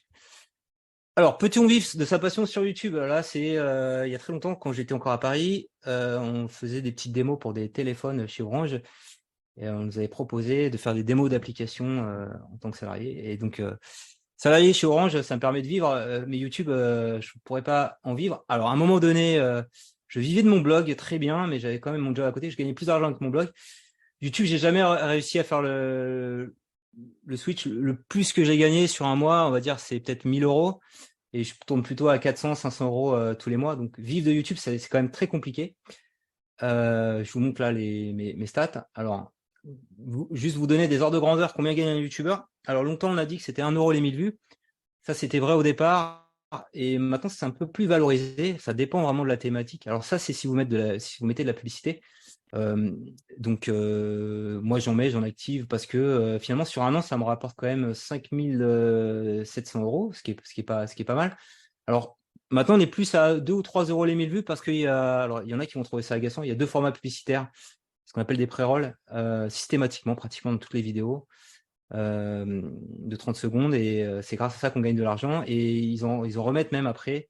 Alors c'est à la main du créateur, hein. On peut dire si on veut ou pas une vidéo, une publicité en plein milieu, mais si on le fait, ça donne trois formats publicitaires. Et c'est pour ça qu'on arrive à des montants de 3 euros les 1000 vues, alors qu'au départ, il y en avait pratiquement pas, ils en mettaient pas tout le temps. Et les youtubeurs gagnaient moins de 1 euro les 1000 vues. Donc, si on fait beaucoup d'audience, il y a des gros, ceux dont je vous parlais là, ceux qui ont plus d'1 million d'abonnés, sans problème, ils vivent de YouTube. Ce qu'il faut, en fait, si on voulait vivre de YouTube, faudrait faire 1 million de vues sur un mois, parce que ça gagnerait à peu près 3 000 euros, quoi. Ce qui est pas mal, quoi. Et après, on peut se dire, si on développe encore un peu plus ça, on peut, je sais pas, si on double, on peut faire 6 000 euros, ça devient quand même intéressant. Il y en a très peu qui le font, hein, faut être honnête, hein. Peut-être 1000 max qui arrivent à ça, à gagner 3 000 euros par mois grâce à la publicité sur YouTube. Et encore. Et donc moi, je n'arrive pas à faire ça, bien sûr, hein. Le 1 million de vues, je le fais tous les 6 mois. Et il y a beaucoup de youtubeurs qui sont comme ça, donc des créateurs comme moi qui tournent autour de, je sais pas, de 50 000, 100 000 abonnés. Et donc, ça c'est peut-être aussi intéressant pour vous. Il y a d'autres moyens en fait de monétiser. Il y en a ce qui font, comme ils sont quand même très suivis, que la pub leur rapporte pas trop. Ils font des placements produits, donc ils proposent aux marques d'être visibles dans leurs vidéos. Et souvent, c'est les marques qui me contactent. Moi, il y a plein de marques qui me contactent. J'en fais pas parce que souvent, là, j'ai des exemples en tête, des offres de création de sites web avec un truc avec un peu une douille où ça va être gratuit au départ, et puis après on va vite à tomber à 20 euros par mois. Je suis pas trop fan des méthodes. Donc souvent il y a des gens un peu agressifs comme ça qui ont besoin de faire de la visibilité. Il y en a un annonceur qui est très agressif, c'est NordVPN, parce qu'il arrive à pousser des abonnements, je crois que c'est 4 ou 5 euros par mois, mais en fait il y a un engagement de 3 ans, et donc au final la personne va payer 90 €. Donc, c'est pas un cadeau que je ferai à mon audience de pousser ça. Donc, voilà, il faut peser le pour et le contre. Sinon, bien sûr, je parle de mes livres. Et puis là, récemment, j'ai fait une formation. Alors, je vais vous montrer des stats parce que je sais que vous êtes pas mal de formateurs, ça va vous intéresser sur Tuto et je l'ai mis en avant sur YouTube. Alors, je vous parle juste comme ça. Placement de produit, combien ça coûte un partenariat avec un YouTuber? Alors, on peut le voir de deux façons. Je suis YouTuber, mais ça va pas être votre cas. J'ai envie de gagner plus d'argent, donc je peux, avec ce que je présente là, indiquer un petit peu ce que je veux à une marque. Et l'autre façon, c'est plutôt vous avez envie de faire appel à des influenceurs, donc il faut regarder ceux qui sont en affinité avec ce dont vous parlez. Ça sert à rien d'aller voir des Norman Cyprien. Déjà, ils sont trop chers parce qu'ils font beaucoup d'audience. Et ensuite, il vaut mieux cibler des micro-influenceurs, peut-être des chaînes qui ont 10 000 abonnés, j'en sais rien, c'est suffisant, qui font peut-être, je sais pas, 5 000 vues sur une vidéo. C'est très bien.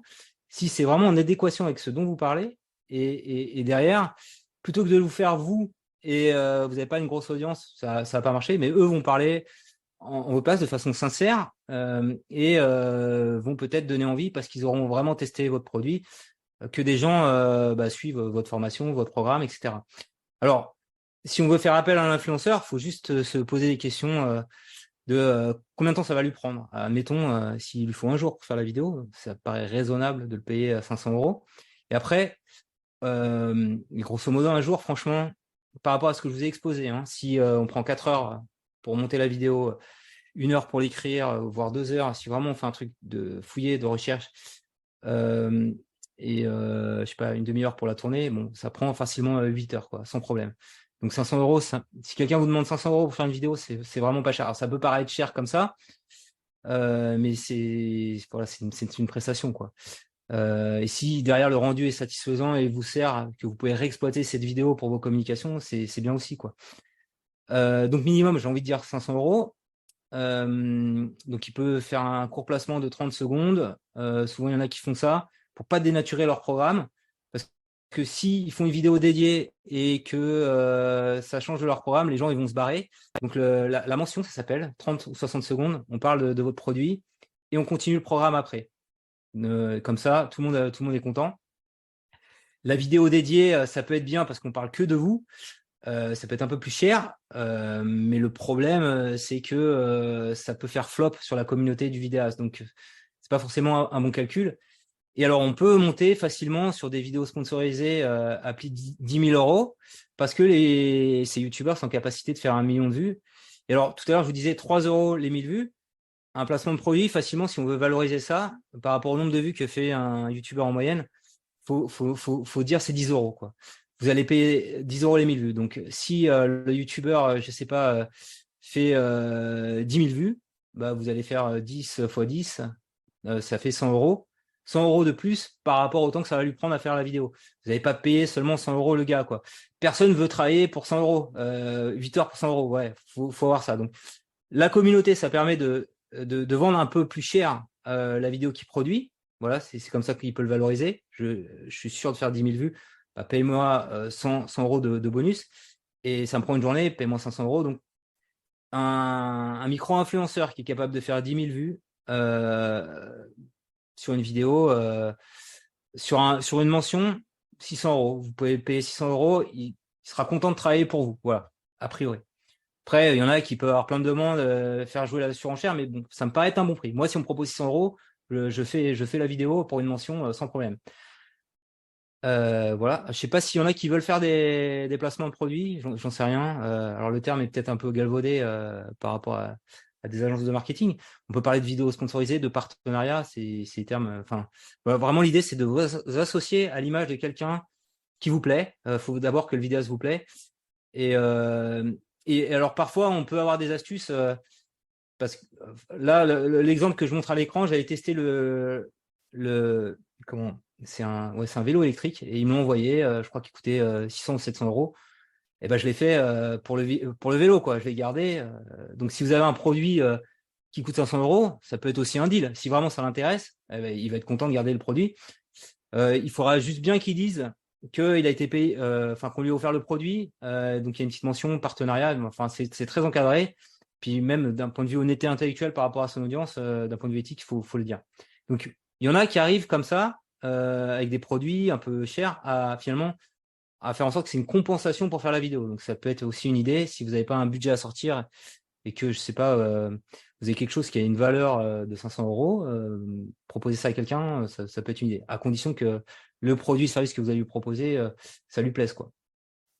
Il y en a qui ont envie de faire ça, qu'on a déjà pensé, non? À faire des partenariats avec des youtubeurs, des vidéastes? Non? Non. Non. Ok.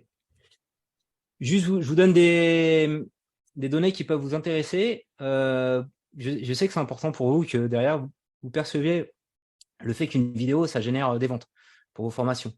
Donc, je vous ai mis là, sur une année, sur 2022, le nombre de produits que j'ai vendus indirectement grâce à l'affiliation sur Amazon, grâce à mes vidéos. 232 produits vendus. Alors, je touche à chaque fois un tout petit pourcentage sur Amazon. Si c'est un livre, j'ai touché 5% de commission, et si c'est produit tech, ça va être 2-3%.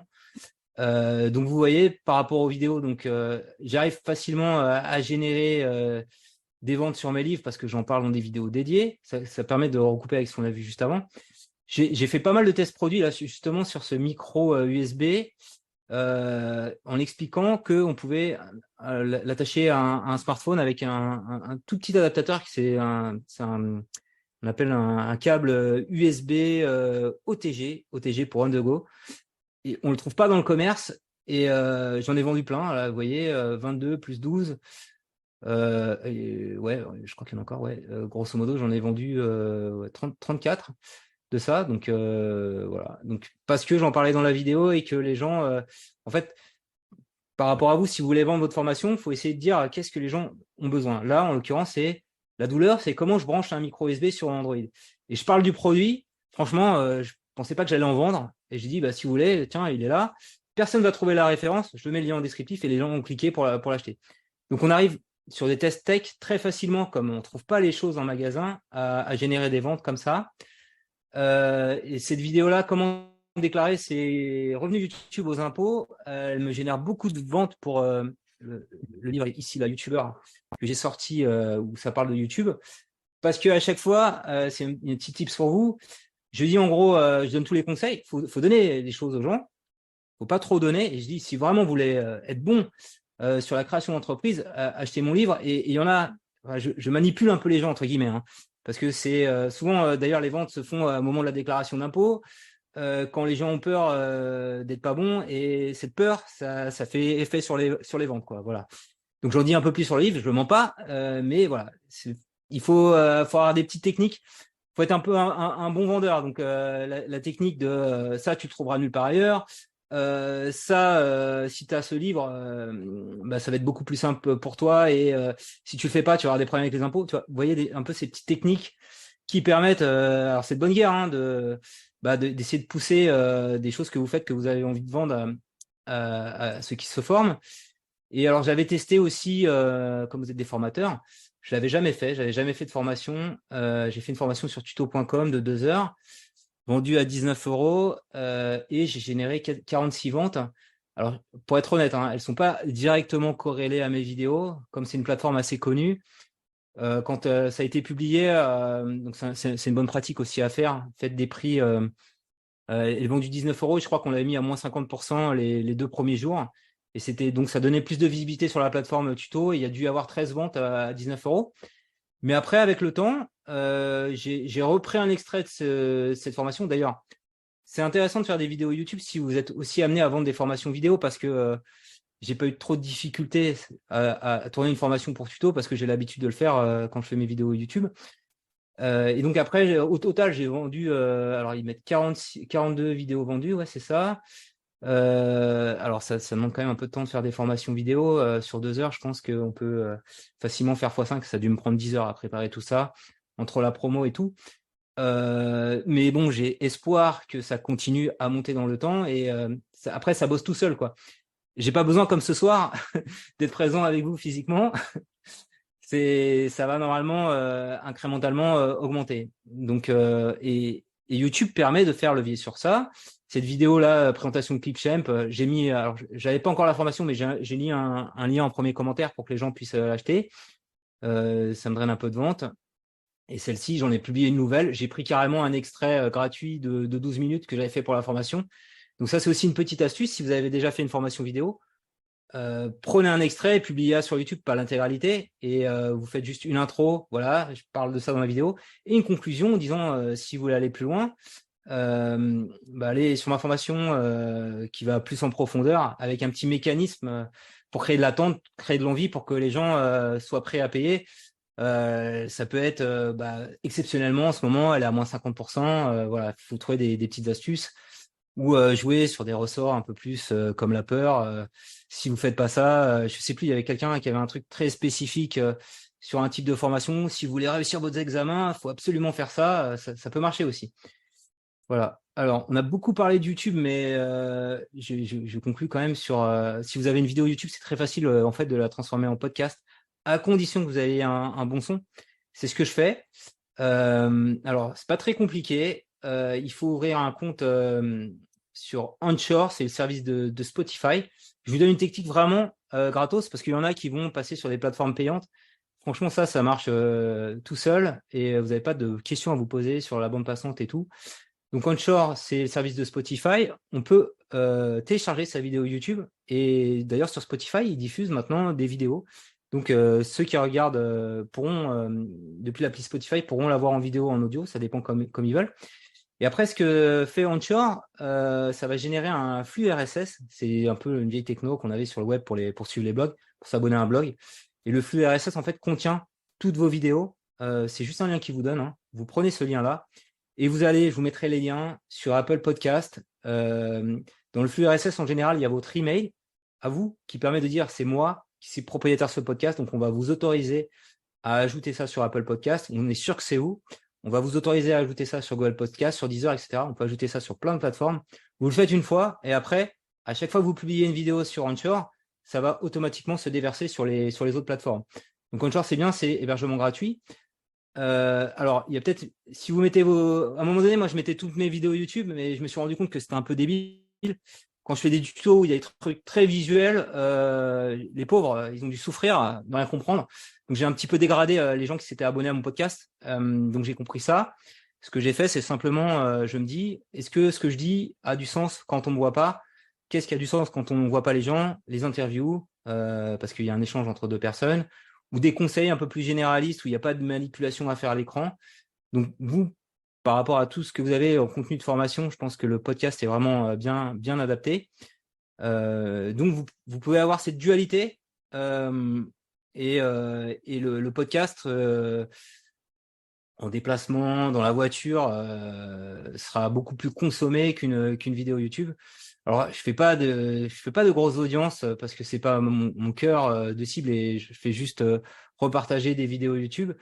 Mais voilà, ça permet de s'adresser à notre public. Alors j'ai 3000 auditeurs quand j'ai 80 000 abonnés sur YouTube, 900 assidus, ça c'est sur Apple Podcast. Alors auditeurs, ouais, c'est pas non. Alors si je devais faire le lien avec les abonnés, c'est 264 abonnés. Donc j'ai beaucoup moins d'abonnés. Mais bon, c'est toujours intéressant. On dit pour se faire connaître de répéter quelque chose. Et là, c'est quelque chose assez simple. Et puis ça me permet aussi des gens qui ont envie de m'écouter en courant ou d'écouter des gens sur des formats plus longs de plus de 10 minutes, d'avoir quelque chose adapté. Et d'ailleurs, ce que je fais souvent aussi, quand j'ai fait une interview, j'ai publié juste 10 minutes sur ma chaîne YouTube. J'ai quand même un format plus long de 30 minutes. Je vais le mettre sur le podcast, mais pas sur YouTube. Le podcast, ça se prête vraiment à des longs formats. On a peu plus de temps à écouter les gens.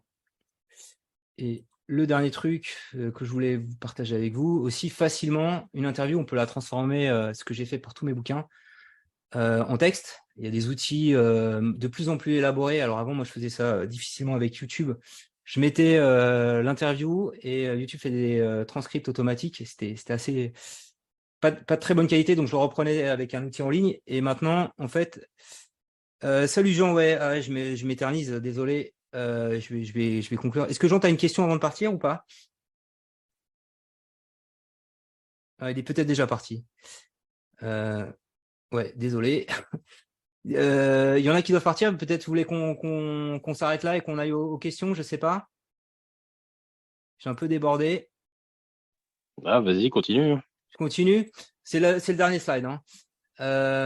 Ouais, je vous parle du livre. C'est un truc, un format très chronophage, mais quand on a l'habitude de faire des formats longs, en fait, finalement, et qu'on a interviewé des personnes, c'est très facile de mettre le meilleur de ce qu'on a fait sur une année dans un bouquin. C'est un peu comme ça que j'ai construit mon premier livre YouTuber. La démarche, c'était j'ai envie d'apprendre à faire des vidéos YouTube, et je démarrais de zéro, et je me suis dit tiens, alors j'avais déjà fait un livre en auto-édition, j'étais voir une maison d'édition Erol et je leur ai dit bah écoutez, c'est ce truc-là, bon, poupe, il y a même Nicolas Hulot maintenant qui a fait une vidéo sur YouTube, je crois que c'était fin 2015. Ça vous dirait de faire un livre là-dessus? C'était un peu comme les TikTokers aujourd'hui, quoi. C'était la hype. Et ils m'ont dit ouais, pas de problème, vas-y. Et alors, comme j'avais l'appui de l'éditeur, ça a été très facile pour moi d'aller voir des gros youtubeurs. Donc ceux dont je vous ai parlé, Nota Bene, qui a 2 millions d'abonnés, Pierre Cross, là, qui m'a même fait un petit truc sympa quand j'ai envoyé le livre, qui a fait un petit tweet. Lui, il doit avoir plus de 3 millions d'abonnés. Donc lui, c'est plus un podcasteur, un humoriste. Donc ça m'a permis, le prétexte du livre, d'aller voir des gens connus et de leur demander conseil. Comme ça, moi, quand j'écris mon bouquin, j'avais à peine 500 abonnés sur ma chaîne YouTube. J'avais un petit peu de crédit. Ça m'a permis de tourner des vidéos aussi, de me perfectionner. Donc j'avais toute la matière, j'écrivais le livre en même temps que j'ai monté ma chaîne YouTube. Donc c'est pour ça que je fais vraiment le lien entre faire une chaîne YouTube et faire un livre. Finalement, par rapport à le sujet dont vous traitez, parce que ça se prépare des vidéos, je le disais au départ, il y a un scénario, et bien tout ça c'est facilement recyclable. Après, c'est une autre forme de narration. On va pas mettre du texte à l'oral sur l'écrit. Quand on est quand on a un livre, il y a quand même un style, donc mais on est aidé par la maison d'édition pour avoir un style qui se lit bien. Dans le cadre d'une maison d'édition, je vais éviter le tutoiement, donc on va faire des phrases un peu plus générales. Mais voilà, mais il y a pas mal d'encarts où j'ai intégré les interviews, et donc finalement j'avais tout de suite les choses prêtes à l'emploi. Et l'autre bénéfice de mettre en avant des personnes dans un bouquin, c'est qu'ils vont parler de votre livre, donc ils vont aider à faire en sorte que le livre se vende mieux. Donc c'est gagnant-gagnant. Et juste pour vous donner des ordres de grandeur, il faut du temps, bien sûr. Moi, je le faisais à côté de mon job et à côté de mes vidéos YouTube. Alors, les vidéos YouTube, c'est 7-8 heures pour en faire une chaque semaine. Donc, c'était assez hardcore à l'époque. 15 heures d'écriture par semaine pendant 5 mois. C'était ça le challenge. Et donc, en réalité, donc je faisais 15 heures d'écriture et je faisais 8 heures de vidéos YouTube en plus. Ouais, c'est un peu hardcore. Donc, je voyais pas beaucoup ma petite famille quand je faisais ça.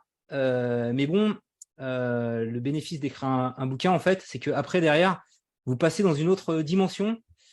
Alors, la maison d'édition va vous mettre en relation avec des médias, mais souvent, c'est vous, en fait. C'est vous parce que quelqu'un a vu votre livre et il va vous contacter en direct. Sur le livre YouTube, j'ai pas mal été contacté parce que c'était hype. Je sais plus. Ouais, alors il y avait même BFM qui m'a contacté. Malheureusement, j'étais plus en région parisienne et ils n'avaient pas d'équipe pour venir dans le sud de la France, à côté de Cannes. Alors voilà, donc, vous êtes souvent contacté, il faut être très réactif quand tu es un journaliste parce qu'en général, quand ils vous contactent, le papier ou la vidéo, elle est publiée le soir. Bon, sur la presse, ils ont un peu plus de temps. Et comme ça, alors, donc j'ai pu avoir une petite interview dans un maxi qui est un hebdomadaire. Je crois qu'il a 300 000 tirages. Et carrément, ma petite photo, je réponds à l'interviewé comme si j'étais une vedette. Donc c'est marrant pour parler des influenceurs. Fun Radio m'a contacté. Alors, c'est pas lié au livre, c'est lié à la vidéo YouTube. J'avais fait une vidéo sur Booba et Magali Berda, le clash. Pareil, c'était une occasion, comme il y avait un clash, d'essayer de pousser mon bouquin. Et donc, un des mecs préparateurs de l'émission m'a contacté et m'a dit, ça te dirait de parler de ça avec nous, format d'1 minute, ça leur a plu. Il m'a recontacté après 6 fois après. Donc, à chaque fois, je faisais une petite chronique audio qui mettait en visibilité sur Fun Radio. Et le deal, c'était, si je vous fais un truc gratos, je travaille gratos pour vous, on parle du bouquin et l'animateur jouait le jeu à chaque fois de parler du livre. Donc, ça a un peu aidé pour les ventes. Et là, mon éditeur, la bonne surprise, la semaine dernière, il a pris une partie de mon chapitre sur TikTok, il l'a mis sur les éco-entrepreneurs. Voilà, donc plein de couvertures presse. Et pour vous, qui êtes des formateurs, qui voulez montrer que vous avez une expertise, bah, ça fait quand même. Moi, personnellement, j'ai rien à vendre, je suis salarié, mais si j'avais quelque chose à vendre, le fait d'avoir un livre, le fait d'avoir des coupures presse, etc., ça valorise vachement ça vous donne une belle aura, quoi. Et donc, tout ce travail qui paraît long, chronophage, qui demande du temps, c'est un investissement qui porte ses fruits. Et voilà, vous voyez crescendo comment d'une vidéo, on passe à un podcast, on passe à un livre. Donc le format long, très chronophage, finalement, vous permet d'avoir un rayonnement beaucoup plus puissant. Voilà, c'était un petit peu le message que je voulais vous adresser ce soir pour notre dernière session ensemble. On fera peut-être d'autres sessions. Est-ce que vous avez des questions par rapport à tout ce que je dis? Est-ce que ça vous a intéressé? Voilà, on fait un petit... Pour ceux qui le veulent, hein, parce que ouais, on est un petit peu débordé, bien sûr, mais moi, je suis à votre dispo, je suis à votre écoute. Vos feedbacks m'intéressent, vos questions m'intéressent. Non, après, sur les 4 sessions, c'est vrai que moi, j'ai trouvé les trois dernières plus accessibles. C'était Ouais. vachement beaucoup plus technique dans la première. Et c'est vrai que tu m'avais un peu perdu sur la première session. Je comprenais pas tout, très technique. Ok. Donc là, c'est vrai que c'est des sujets qui étaient beaucoup plus simples sur les 2 dernières. Et ouais, là, j'ai bien accroché, quoi. Ok. Bah, merci, Julien. C'est top. Et c'est vrai que sur l'ordre en fait des sessions, je pense que les formats longs sont plus connus des gens. Ce qui peut être TikTok, format court, en termes de population, ça s'adresse a priori initialement plus à des populations plus jeunes. Et c'est vrai que moi, enfin, je parle à titre personnel, c'est vrai que autant voilà, tout ce qui est TikTok, format court, je suis absolument pas consommateur et je suis beaucoup plus habitué au format long et au format YouTube. Ok. Ouais. Intéressant, ouais. Tu vois, donc c'est vrai qu'en termes de séquence de présentation, je me sens beaucoup plus capté. Ça me parle plus quand tu me parles de format long et de YouTube. Ok. Si Jonathan. C'était juste pour partager mon expérience, voilà. Ouais, c'est intéressant. Ouais. Si on refait des webinaires comme ça avec d'autres personnes, on reverra l'ordre, ouais, c'est clair. Est-ce que vous aviez des Peut-être questions? peut-être que des gens plus jeunes te diront l'inverse aussi. Ouais. Non, bah, écoute, merci Jean-Baptiste. Moi, je trouvais que c'était très intéressant, notamment la partie TikTok, même si je l'ai raté la semaine dernière. Ah, tu l'as vu en replay? Voilà, j'ai eu Ouais. l'occasion de le revoir en replay. C'était vraiment une très bonne idée d'avoir mis ça en place. Et puis, donc, sur TikTok, alors, j'avais une question, Ouais. mais qui ne me revient pas tout de suite. Je suis désolé, mais j'aurai l'occasion de l'envoyer soit par mail ou peut-être. Ouais, avec plaisir. Merci en tout cas, et merci Stéphanie. Avec plaisir.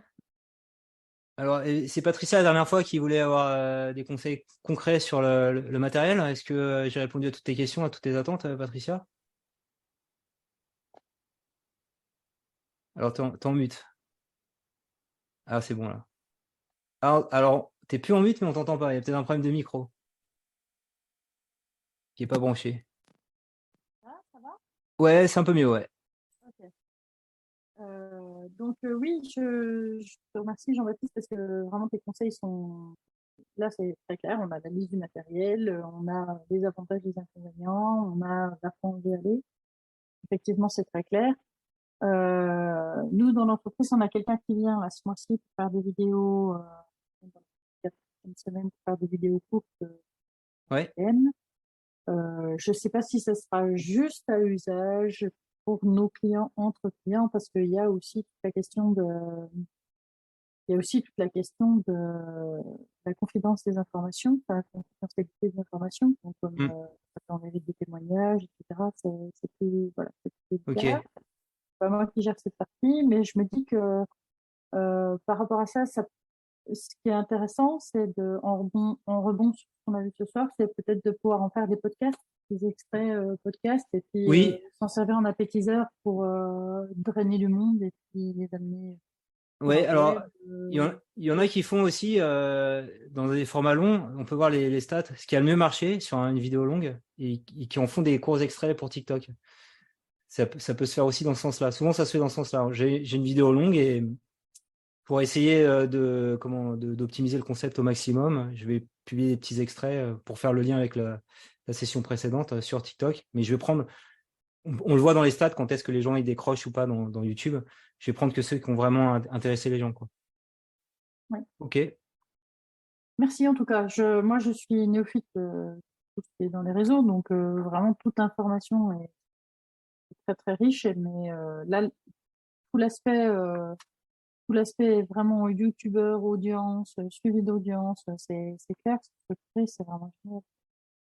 Ok. Alors, il y a Isabelle qui... merci à toi pour le feedback. Il y a Isabelle qui pose une question sur les vidéos YouTube pour LinkedIn. Je vais le dire. Alors, les vidéos longues, je crois que la limite, mais ils l'ont peut-être levé sur LinkedIn, c'est 10 minutes. Mais à mon avis, il ne faut pas aller sur des trop longs formats parce que les gens consomment du LinkedIn un peu sur leur téléphone. Donc, n'ont pas forcément trop de temps. Je pense une vidéo qui dure 5 minutes sur LinkedIn, ça peut le faire. Donc, au format, on peut la publier au format horizontal, donc 16/9, comme sur YouTube. Hein. Comme ça, pas le format portrait à l'envers. Et ce qui est important, c'est de mettre des sous-titres. Et donc, sur LinkedIn, on peut exporter les sous-titres qu'a généré YouTube en automatique, les retravailler. C'est un format SRT. Et donc, comme ça, les gens qui mettent... Enfin, sur LinkedIn, il y a beaucoup de gens dans un contexte professionnel qui vont pas mettre le son parce qu'ils vont consulter ça au bureau, même sur le téléphone s'ils sont dehors. Donc, bien mettre les sous-titres. Et ouais, par rapport à ce que je disais, je crois que c'était la deuxième webinaire sur LinkedIn, ce qu'ils appellent le dwell time, le fait de rester longtemps sur un post, ça compte énormément.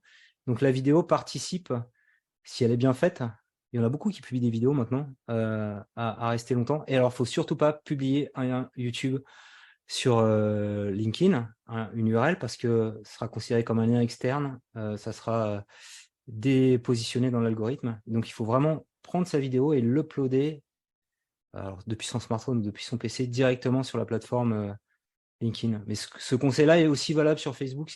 Si vous voulez publier des vidéos sur Facebook, il faut toujours faire ça. Parce que ces plateformes-là ont intérêt à ce que vous restiez chez eux et que vous consommiez la vidéo chez eux. Et tout ce qui est de nature à vous faire sortir de la plateforme, ils vont moins mettre en avant le contenu.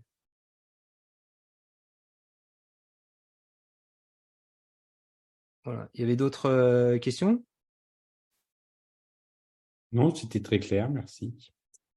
Super, merci à tous. Alors, dernière petite question. Au niveau de la disponibilité donc de l'ensemble des ressources sur nos comptes Shifumi, on a jusqu'à combien de temps pour continuer à accéder ou même continuer à vous poser des questions, Jean-Baptiste ou Stéphanie? Alors, les ressources sont accessibles sur le compte pour tous les adhérents et les abonnés. Les personnes qui ne seraient plus adhérentes ou abonnées n'ont qu'à nous contacter pour accéder au replay. On verra pour vous envoyer les liens en direct. Et à partir du moment où vous êtes adhérent ou abonné, les ressources restent accessibles indéfiniment. En revanche, Jean-Baptiste n'est pas forcément accessible indéfiniment. Si. Il n'y a pas de problème pour répondre à vos questions à tout moment plus tard, parce que peut-être vous allez y repenser plus tard. Donc je suis à votre dispo, pas de problème. Hein. Ouais, c'est surtout justement durant les périodes de mise en application. Avec plaisir pour faire un feedback. Si vous voulez que je vous dise, moi ça me fait plaisir aussi de voir un petit peu ce que vous avez mis en pratique par rapport à ce que j'ai dit. Je peux vous dire ce qui va pas. Avec plaisir, avec grand plaisir. Merci beaucoup en tout cas. Merci beaucoup et bonne soirée à vous. Je dois partir. Merci, très bonne soirée. Merci, au revoir. Merci. Au revoir.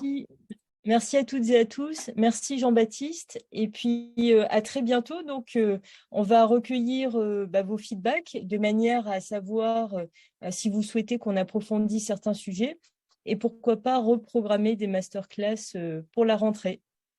Merci. Bonne soirée. Merci. Bonne soirée. Ciao, bonne soirée.